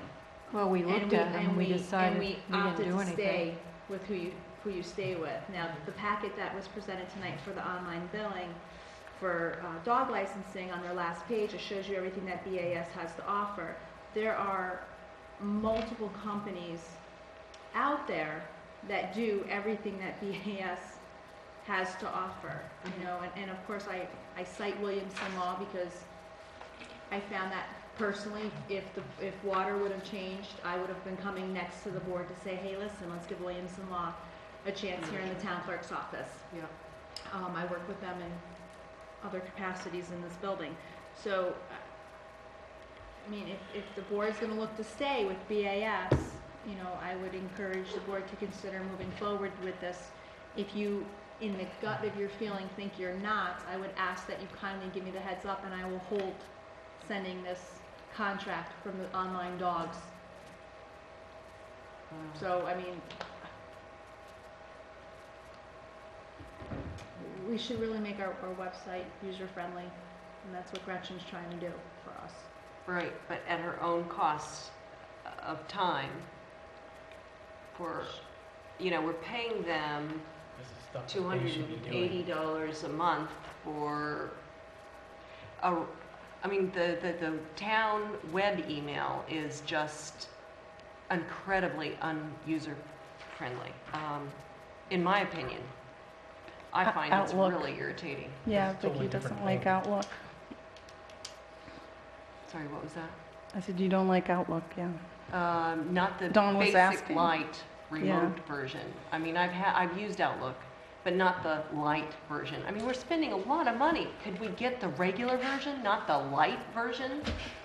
I mean, it's just, they're just cheap as all get out, and we spend a fortune. I mean, at $140 an hour, you'd think you could Outlook get some good Lite quality is what people. allows you to have your remote access through a browser. Well, I'd like a better browser Well, or something. We a could better do, well, email. we could do what I had suggested with the cloud, with Gmail, and go to Google Docs. Much better, Much better. much better.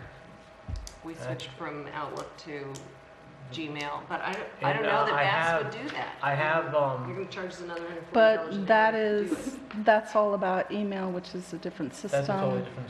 This is about the website. I think we Um, need to get back to the website. If we Make a can, if you decision guys here. don't have any other questions, I'll put the motion forward and then we can just vote on it. Second that.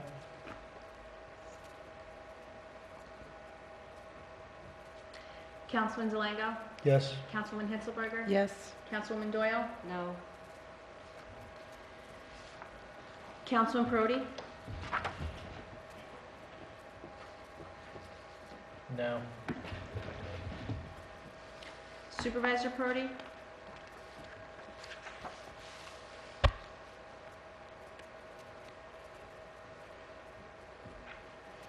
Uh-oh.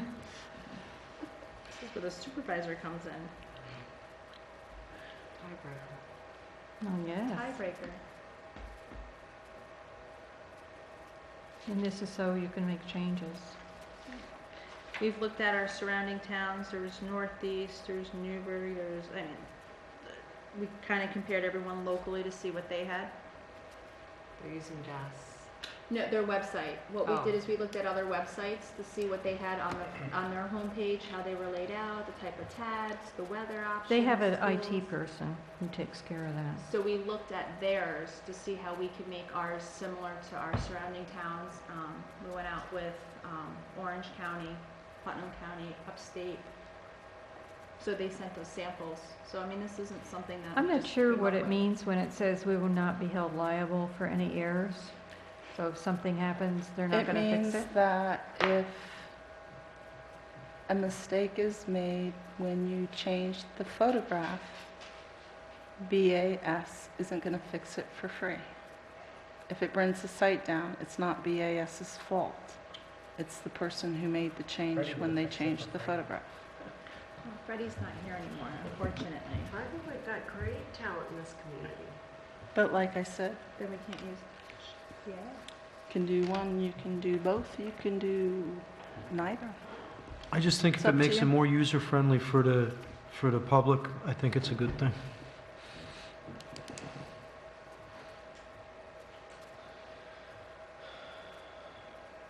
I mean, the difference is those that are making this proposal are the ones that use the website on a daily basis.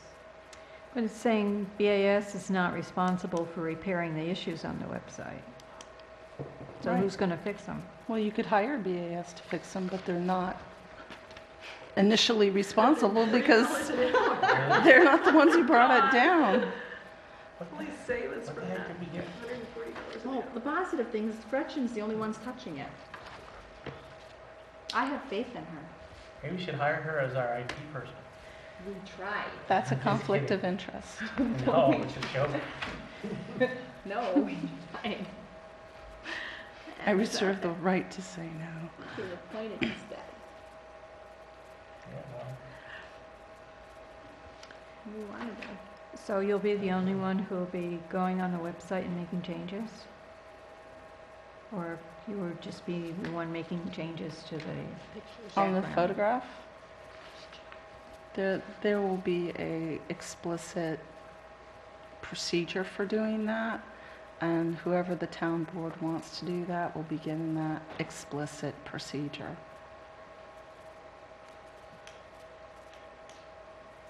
If you want me to be the one to do it initially, that's fine.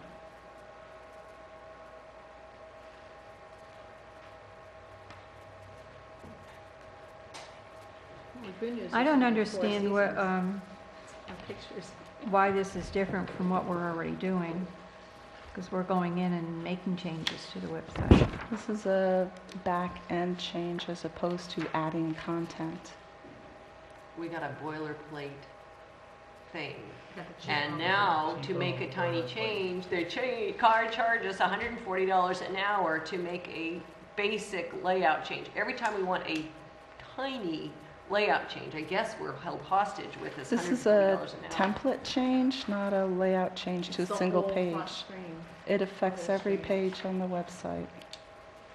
Right now, when we put onto our homepage, Mhm. fire company's having a pancake breakfast, planning board's having a public hearing, we're gonna have our Easter egg hunt. It just keeps going on and on and on. We're looking to look at the homepage, you have community events, you have legal notices. We're trying to make this look like a picture. When you look at this, this is what I'm looking for. I want the baseball form, okay, well, we can have something that will say the rec. Now, it's just like a continuous flow, and you have to go to the bottom and hit page, page, page, page, page. When's that public hearing on silo? Well, if I get another call to ask me about a silo thing, look at our homepage, where you have to go and look and say, oh my God, there's 10 events coming up. Right. Tab on the bottom and try to find the notice. So we're just See, trying to me, change. We just have a clunky system Well, that's that's- costing us a lot of money and Gretchen's time, free time, but it's still time. That's why you voted no. Now it's Victoria's Yeah, turn sorry. to vote. Sorry. No? There you go. Okay, so the second thing I looked into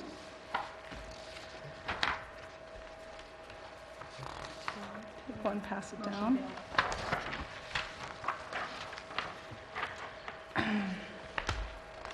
One of the things that has been asked of me is why we don't have more of our meetings broadcast, not just the town board meetings, but other of the committee meetings, especially meetings where money is discussed, like, or in some way involved, like the planning board meetings that don't involve silo, or ZBA meetings, or rec commission meetings.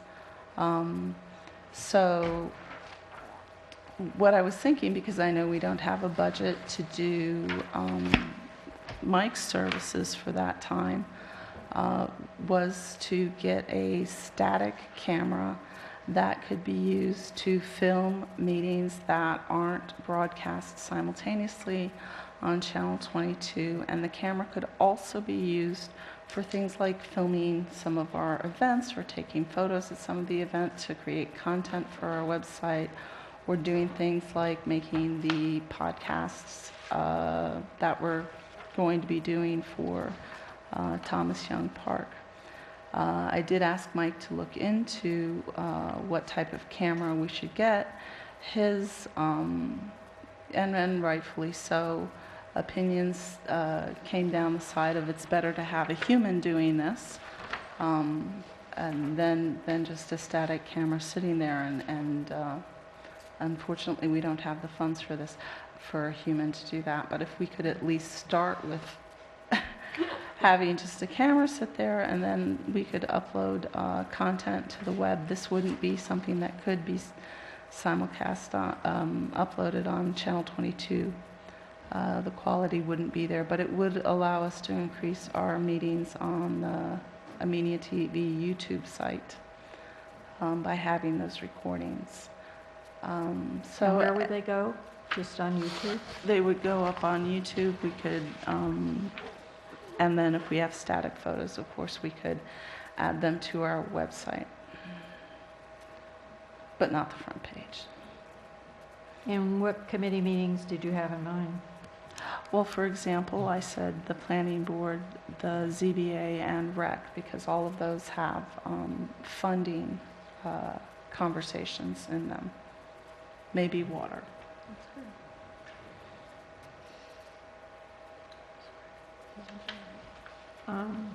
Have we spoken to any of those committees to see if they're on board with this? I have not spoken to any of the committees to see if they're on board with this. I just felt it would be a good tool to have, to use as needed. Mike, do you have any money in your budget for this sort of thing? I mean, we did at one point have equipment for this sort of thing. Let me do a picture-in-picture, as they call it. I guess I'm going to be on the station now. Yeah, that'd be great. And just to be clear, Mike was against this idea because he'd rather have a person operating because you get a higher quality of audio It's more than and that. It's video more than that. when you have a person, you know. You have a public access channel, and rightfully for your public, if you're going to tape meetings, they should also go across this channel, not just to YouTube. There's also logistics now of other people being involved in the uploading and handling process. They need to be trained, and it needs to be done correctly. When you have a static camera, you have sound issues. It's important that everyone be heard. Static cameras tend to be just plopped in the room, and you're seeing this big visual, which sometimes means nothing, and hearing maybe half the people. You do not get the advantage of seeing facial. All of these things are important to the viewing of a public meeting, and you have none of that. I really think bypassing your own television unit is wrong. If they're going anywhere, they go on that channel. Again, logistics. That has to be processed. When it comes out of any camera you record on, you don't simply just put it on YouTube. It needs to be processed, condensed to the right file, and then uploaded to YouTube that way. I mean, there are a lot of things to think about, and a static camera set by itself is open to this guy comes wandering in, kicks the camera over.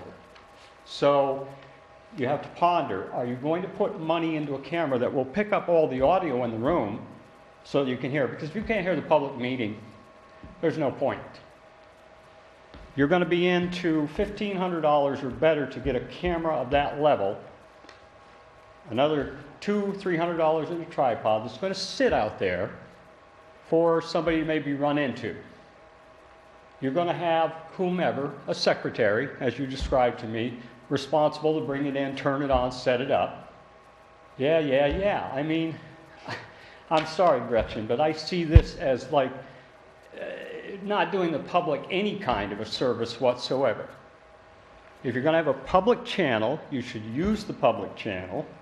If you're going to record the videos, you should record them in an appropriate quality that goes across. You're going to spend money one way or the other. It behooves you to put your money into having a technician who handles it, because what I see you're going to end up with is volunteers, and volunteers are nice, but you know what? You're not going to get the reliability out of them you get out of somebody you pay, and it's their job and responsibility to make this happen. You're going to end up with videos that get there, some that don't. Oh, the camera malfunctions. Oh, well, so much for that meeting. Somebody forgot to clean the drive. No room left. You need somebody responsible for it. That's all I have to say. If you're going to run it this way, then we're going to have to figure out how you get your videos through, because at this point, these systems back here need trained people working with them. If you're going to have these systems being worked by other people, I will insist they must go through specific training in order to use them, because otherwise you compromise the system here. Which is specifically why it wasn't going to be broadcast on 22. It was just going to be uploaded to YouTube. Are you going to create a The separate other YouTube thing channel or was use the one we that- have now?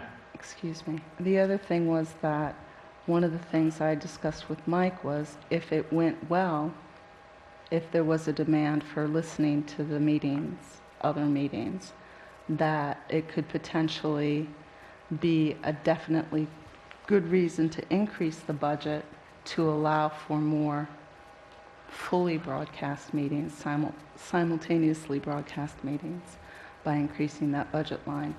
But there was no increase for that and no way to show a demand. So that was the concept. Well, anyway, Isn't you it have mine. possible for somebody who really is interested in transparency to videotape the meeting themselves with their own recordable device, and therefore control the sound and the, I don't know, I guess that would mean some dedicated volunteer who just volunteers. I mean, it is possible for anybody to come to these meetings and videotape the public meetings of their interest and then load it up to YouTube that can be shared widely. I don't know. I think that they were doing that in the town of Washington for the CAC, the Comprehensive Plan Committee meetings. Some volunteer was coming and There was videotaping someone- and then sharing it on YouTube or something like that. Anyway, it seems to me there's other ways of doing that without paying for a town camera. If we all have the smartphones now, so how is this different? In that this would just stay set in one place and you could then not have to man it. Anybody could check it out from the town for a meeting or an event and utilize it and get content. If they had training. Okay. No, because if they you wouldn't be used going it, on the Channel 22 site. Where would they go? I mean, there's 4-year-olds that load stuff up to YouTube. I mean, it's pretty, you know, easy. I mean, I do understand where Gretchen's trying to go with this, because there are some meetings that I wish I could see that, you know, I just don't have a chance to get to. It would be nice that there was some kind of record somewhere, but I do understand what he's saying too about the quality and stuff. I mean, maybe this is something that's worth exploring, see if someone has one of these cameras that we're looking to use, try it out and see what it sounds like. Well, who's going to set it up, who's going to take it down, and who's going to be It's just like everybody responsible? does now, and, you know, Who's everybody? if the minutes are recorded, they press a button on a recorder. Who? Two of the meetings that I was referring to, planning and zoning, have paid Secretaries. paid town employees at the meetings that could be responsible for it.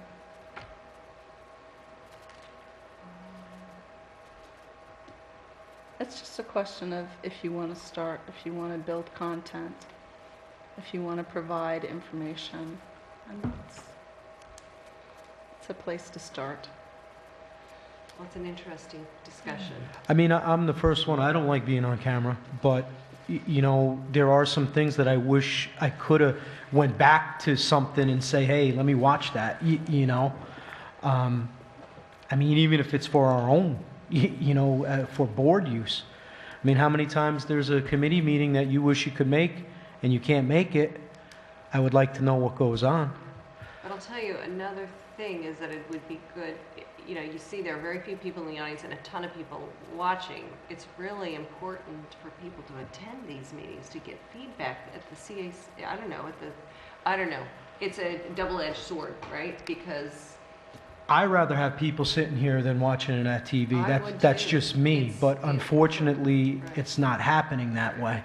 And I mean, there are a lot of people that I have talked to that say that's the only way they see it is on TV. I mean, On TV. yeah. Well, I got to watch mine on YouTube because I don't have cable vision, and I know a lot of people that don't have cable vision. You know, I have direct TV. So I got to wait 4 days to see what kind of a jerk I made of myself. You know, I mean, that's basically what it comes down to.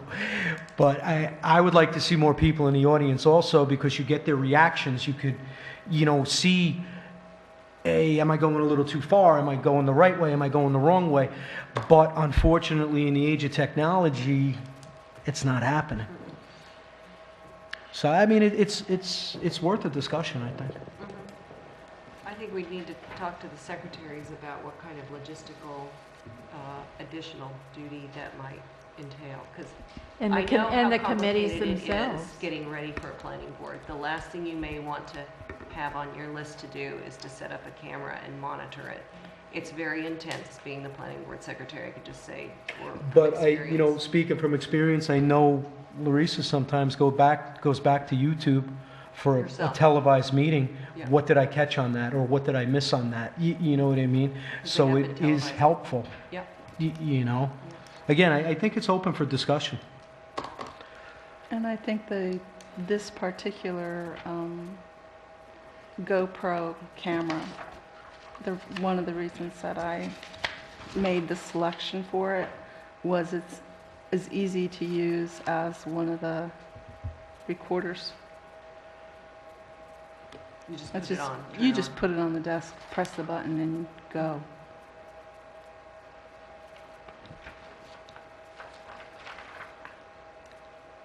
So I'm interested to just, he said it would be $1,500. You say it's how much initial Well, that's the cost? type of camera that you would need to use if you were going to rebroadcast on Channel 22. Like I said from the beginning, this wouldn't be something that would be rebroadcast on Channel 22. It would only be uploaded to YouTube. And who would upload it? It depends on process. Mike's gonna upload it. Well, it depends on process, but we need to know. He's going to come. I'm not I going think- to sit here and... I know, but there's too many. It takes like a minute to upload these things to YouTube, Yeah, but who's going to Victoria. do it? Mike, he said it. Are you going to get the camera? I could get a camera till I know who's going to That's use it. what I do here. I'm not going The to statement get a that kitchen this until I know camera- who's going to cook in it. I mean, that's the silliest thing I've ever heard. But, I mean, we haven't even talked to the committees about this. That's true. We're talking on the board, and there's nothing wrong with that. We can have these conversations, bring a complete idea Yeah, to we can people. have the conversations, but I don't know. But what? What does everybody else think of this? I think we should hear from Mike, who says it impacts his job. Well, the cheap camera that the 4-year-old can put on YouTube is also not going to pick up that audio. You're buying cheap is what you're doing, whether you're going to YouTube or not. This is a meeting. This is a meeting where oftentimes people stand and present. A static camera, and I've seen this 100 times done where they are cheaping out, sits there. This person's presenting the whole time, but you don't even see a thing about what they're doing. I'm just telling you, the quality of what you're talking about, I believe in seeing meetings on TV. Believe me, I'm a big freedom of information person. But you do it right. And when you start trying this, marketing it on a YouTube channel, you have to have consistency, just like you want with your website, consistency in what you're doing. And these channels that are there because the government said they need to be out there so the public's right to know is serviced. To circumvent this channel in itself, to me, is really rubbing against the grain of the whole idea of open meetings and all, in order to just get a flip phone video up there. Well, like I said, Mike, we don't have it in the budget to do everything on Channel 22. Well, given, but then you need to talk about where you want to go, not just this sudden decision. We're going to buy I'm going to take my cell phone here and I'm going to film a meeting. You know, you're you need to saying work quality. logistics. Many times you work towards putting a plan together. As the person who you've hired to handle so much of this, you know, discussion with me. I had we a had, huge no, discussion you asked with me you. to give you a price on a I camera to had buy. a Okay? huge But discussion we with haven't had a you, discussion with and the you board. This said is the that you first would night come for a in board and discussion. you would bring in quotes, and then the next time I saw you, you said no. You asked You me, weren't no, going to the do it. next time And that I should bring it to excuse the me. board. The I am next time bringing I it to the saw board. you, I said, This I is the thought- conversation you asked Can I for. finish? I thought about it, I didn't agree, and I thought we should discuss it with the board. That's right. We're here All discussing right, it well, with you the just board, didn't say just that. like you you misquoted said. me. But, you know, this is the discussion. The discussion needs to happen over, so you need to review what you have in place. Talk to your citizens out there, too. You know, there are people watching this right now. That's obvious. That is I know obvious. sometimes there's technical problems, but I can wave at you guys and say, get to the microphone. Sometimes, well, now you got people text in. I've seen people walk into this meeting because of what they saw somebody say earlier. I mean, the channel and all of this is important, and you need to start working towards, because you know what? There are a lot of grants out there that can be applied for to put together exactly what you're talking about and have it done properly. There are tons of grants that deal with open meetings, freedom of information, federal, state, Corporation for Public Broadcasting. What you should be doing, in my opinion, is getting your grant writers onto these things and trying to put what you want to do, which I absolutely agree with, but do it right. And the grant money's out there, just like you seek grants for your kitchens, for all the things you do. Then put some grant money into open, transparent government. That's all I have to say. Thank you for your input. So, like I said, this wouldn't be for Channel 22. It would only be for web-based uploads and static content for the web. Is it something that the board is interested on voting on at this time? Or would you like to have further time to think about and discuss? I think we should wait and think about it and discuss it at a later time. And I also like the idea of maybe discussing with Mr. Haggerty about Mr. Flint's ideas about grants. Because I do agree with him, it should be done right. And I do also agree that the committees need to be notified about this change, and we need to run it by them as well. Just to be very clear, the committees that were proposed for example, not for being filmed by edict. It was an example of uses for a piece of equipment. That was the last of my other matters. Thank you for your time.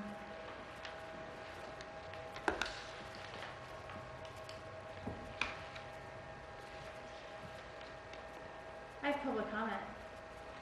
I just want the board to consider, I know you guys talked about having a local law for the junkyards, and I know when you were reviewing the draft of this, some of the language that was removed by the board members was a question for the application that the town clerk would collect.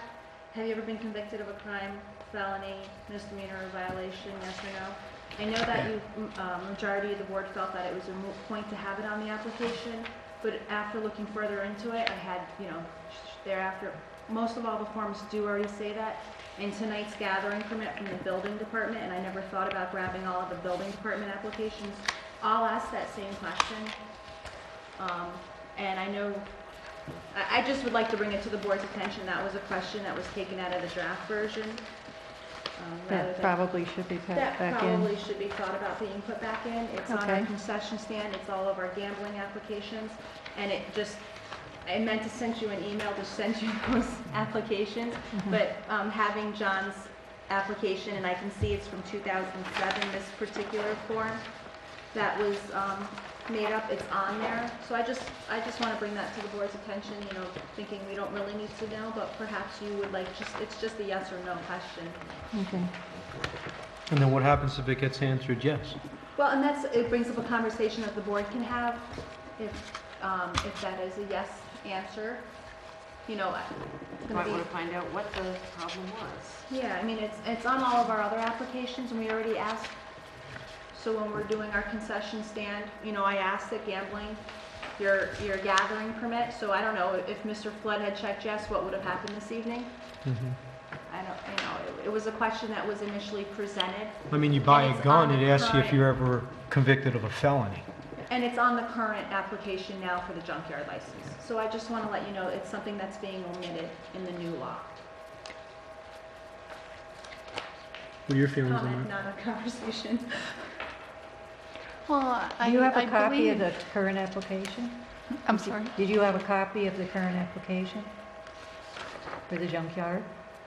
I don't think I was given Yeah. It's on the Amanda's one, application. but that it, was submitted. I mean, yeah, this was in the draft that Mhm. John sent over. I guess we got it from another town. You know, I think we talked about it a little bit. I mean, the question is if somebody is going to operate a junkyard, which is, you know, not something that is allowed as of right under the current zoning law unless you have like the prior non-conforming use. Is that a relevant consideration for the board in deciding? And also under the current zoning, while it's not a use permitted as of right, it is permitted by a special permit being issued. So I don't know, to me, is it a factor that you would want to consider in allowing someone to run a junkyard in your town? A junkyard is a serious thing. Obviously, that was the thought of the town board at the time the zoning was passed. So if someone had some kind of a criminal record and perhaps wasn't the most responsible person, is that a factor you would want to consider? I would say yes.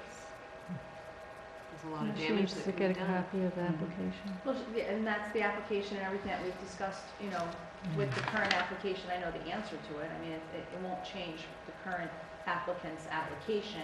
But I just we think it want should to have a be standard. consistent. Yeah, I Be mean, if we consistent. have it on all of our other Right, if forms. you're operating a concession stand and they want to know if you've been convicted of Or a gathering permit, right, you know, I then mean. the standard should be at least that level for a junkyard. I just Yeah, that makes sense. wanted to share that. Do you need a motion to add that back in, or you just want to do that? No, Well, we're in public comment and we weren't going to discuss the junkyard until the next meeting. Okay.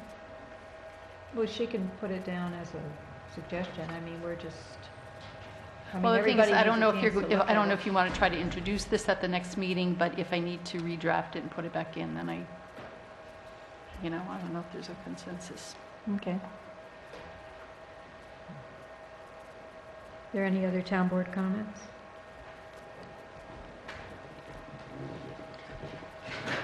I do have something. Did I mention already that the CIC, yes, I did. So an Eagle Scout, I met with the Eagle Scout who is proposing as the project to rebuild the kiosk that's in the middle of Wascay, the hamlet. He needs a letter for Max Stone's father. The Eagle Scout is Max Stone. Eagle Scout candidate is Max Stone. Or Mr. Ferrari to pick up the materials for the new information kiosk in Wasay. As I recall, we agreed to authorize up to $600 in materials to be used for his project. And if he's to pick up those materials at HG Page, then he would need a letter apparently to say that he is authorized to take these materials and use it for his project. So I would make a motion that we authorize Victoria to write such a letter to authorize them to pick up these materials. He's not quite ready, but he hopes to start this spring, sometime this spring. I'll second it. Councilman Delango? Yes. Councilwoman Hitzelberger? Yes. Councilwoman Doyle? Yes? Councilman Prody? Yes? And Supervisor Prody. Yes. I had another request from Heather Holohan to operate a second program, theater arts program called, based on the musical Into the Woods. And she would do it, she's proposing June 22nd to July 3rd. And she would charge, in this case, $275 per child for this 2-week program. With those monies, it would be a 10 to 15 kids that are appropriate for that play. She would purchase some costumes and potentially an AC for that upstairs room if that is intolerably hot for some of her classes. And of course her teacher's fee. I would help her with what she needed to do for registration and getting the information out to getting the kids registered. A similar program that she taught at Tri-Arts was very popular, but was $700 for a week. That really eliminates a lot of kids from being able to participate. $275 for a 2-week, 8-hour program, I think, is very accessible. It's not free, but that would be in addition to her free program in the fall that would give these kids some serious stage movement, and I can't remember what kind of classes, but she is well capable of handling this kind of project, I think, and doing a great job with 10 kids. And I think it fits with what my overall plan was to, we have a really good Weebatuck Drama Society. And some of these kids are so good, they're going on to pursue this professionally, either in college or whatever. And please go to the play this weekend and see the Drama Society is doing Annie, Get Your Gun. So you can see the talent that's in this community, and Heather is an incredibly talented person. So I would recommend that we authorize her to look into the availability of the auditorium and the room upstairs for June 22nd During the through July daytime? 3rd. Yes. Got summer camp coming in on June 29th. Do they use All the rooms in this building. everything? Forget it. You don't even want to be nearby. Everything. Oh, shoot. The I'll let her know. auditorium would be open, but that's recreation's room. I can't. Oh, upstairs? Yeah. Okay. The auditorium. using- I mean, They're using everything other than the auditorium. Is that Right. right? yeah, but then depending on The the weather. weather Right. in that We have to auditorium, assume because it's- we lost the room downstairs to it being a computer lab. So they So sometimes whatever need that Kathleen too. needs, she takes up the whole room, unless they're Wow. away. I mean, there's some, I don't know what her schedule No, is. they'd have to So dedicate it. she should just, if you guys authorize it, she should just, is it after summer camp? Is it during the day of summer? Is it like During the day, it would Tri-Arts? probably be Would like be a all day. Tri-Arts sort Well, of summer thing, like camp a. doesn't usually use the auditorium, do they? the auditorium, but not upstairs? That's their arts and crafts room. No, I'm talking about the auditorium. Would the auditorium just be adequate just to have it there or no? I could find out if she needed a classroom specifically or whether the auditorium would be enough to conduct her everything she needs. I would think with 10 kids, she could make the auditorium work. Right? There's plenty of There's space that back in the room back where we room. did the blood Right, drive. right, which is very. So I will, if you want to have her pursue this, I will find out if the auditorium is sufficient to take care of her needs. Is everybody on board for that? Sure, let's just look into it and then come back to us Okay. with the details. Okay. Are we charging her the $25 every day? Yes, I would Yes. think. I would think. And then Yes. April 18th is a cleanup at Beekman Park. And we were thinking about dedicating the Peace Pole the following weekend on April 25th. Does that seem like a possibility for the rest of the town board meeting members? I would propose 10 a.m. unless Saturday, April The 25th. 25th, what time? At 10 a.m. I have to go back to Wassaic Peace Festival, but I just want to make sure Saturday, April 25th, 10 a.m. sounded like a good idea. Baseball day. Yeah. First day of baseball. Yeah. Okay, so the 18th is the cleanup day? Yeah. I think that's all.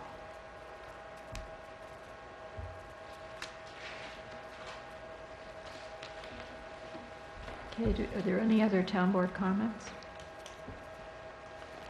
Not, then I make a motion to go into executive session and excuse the town clerk so we can have Vicki Doyle take minutes, if she so chooses. I'll second that. Councilman Zelenko? Yes. Councilwoman Hitzelberger? Yes. Councilwoman Doyle? Yes. Councilman Perotti? No. No. No. Yes. I said no.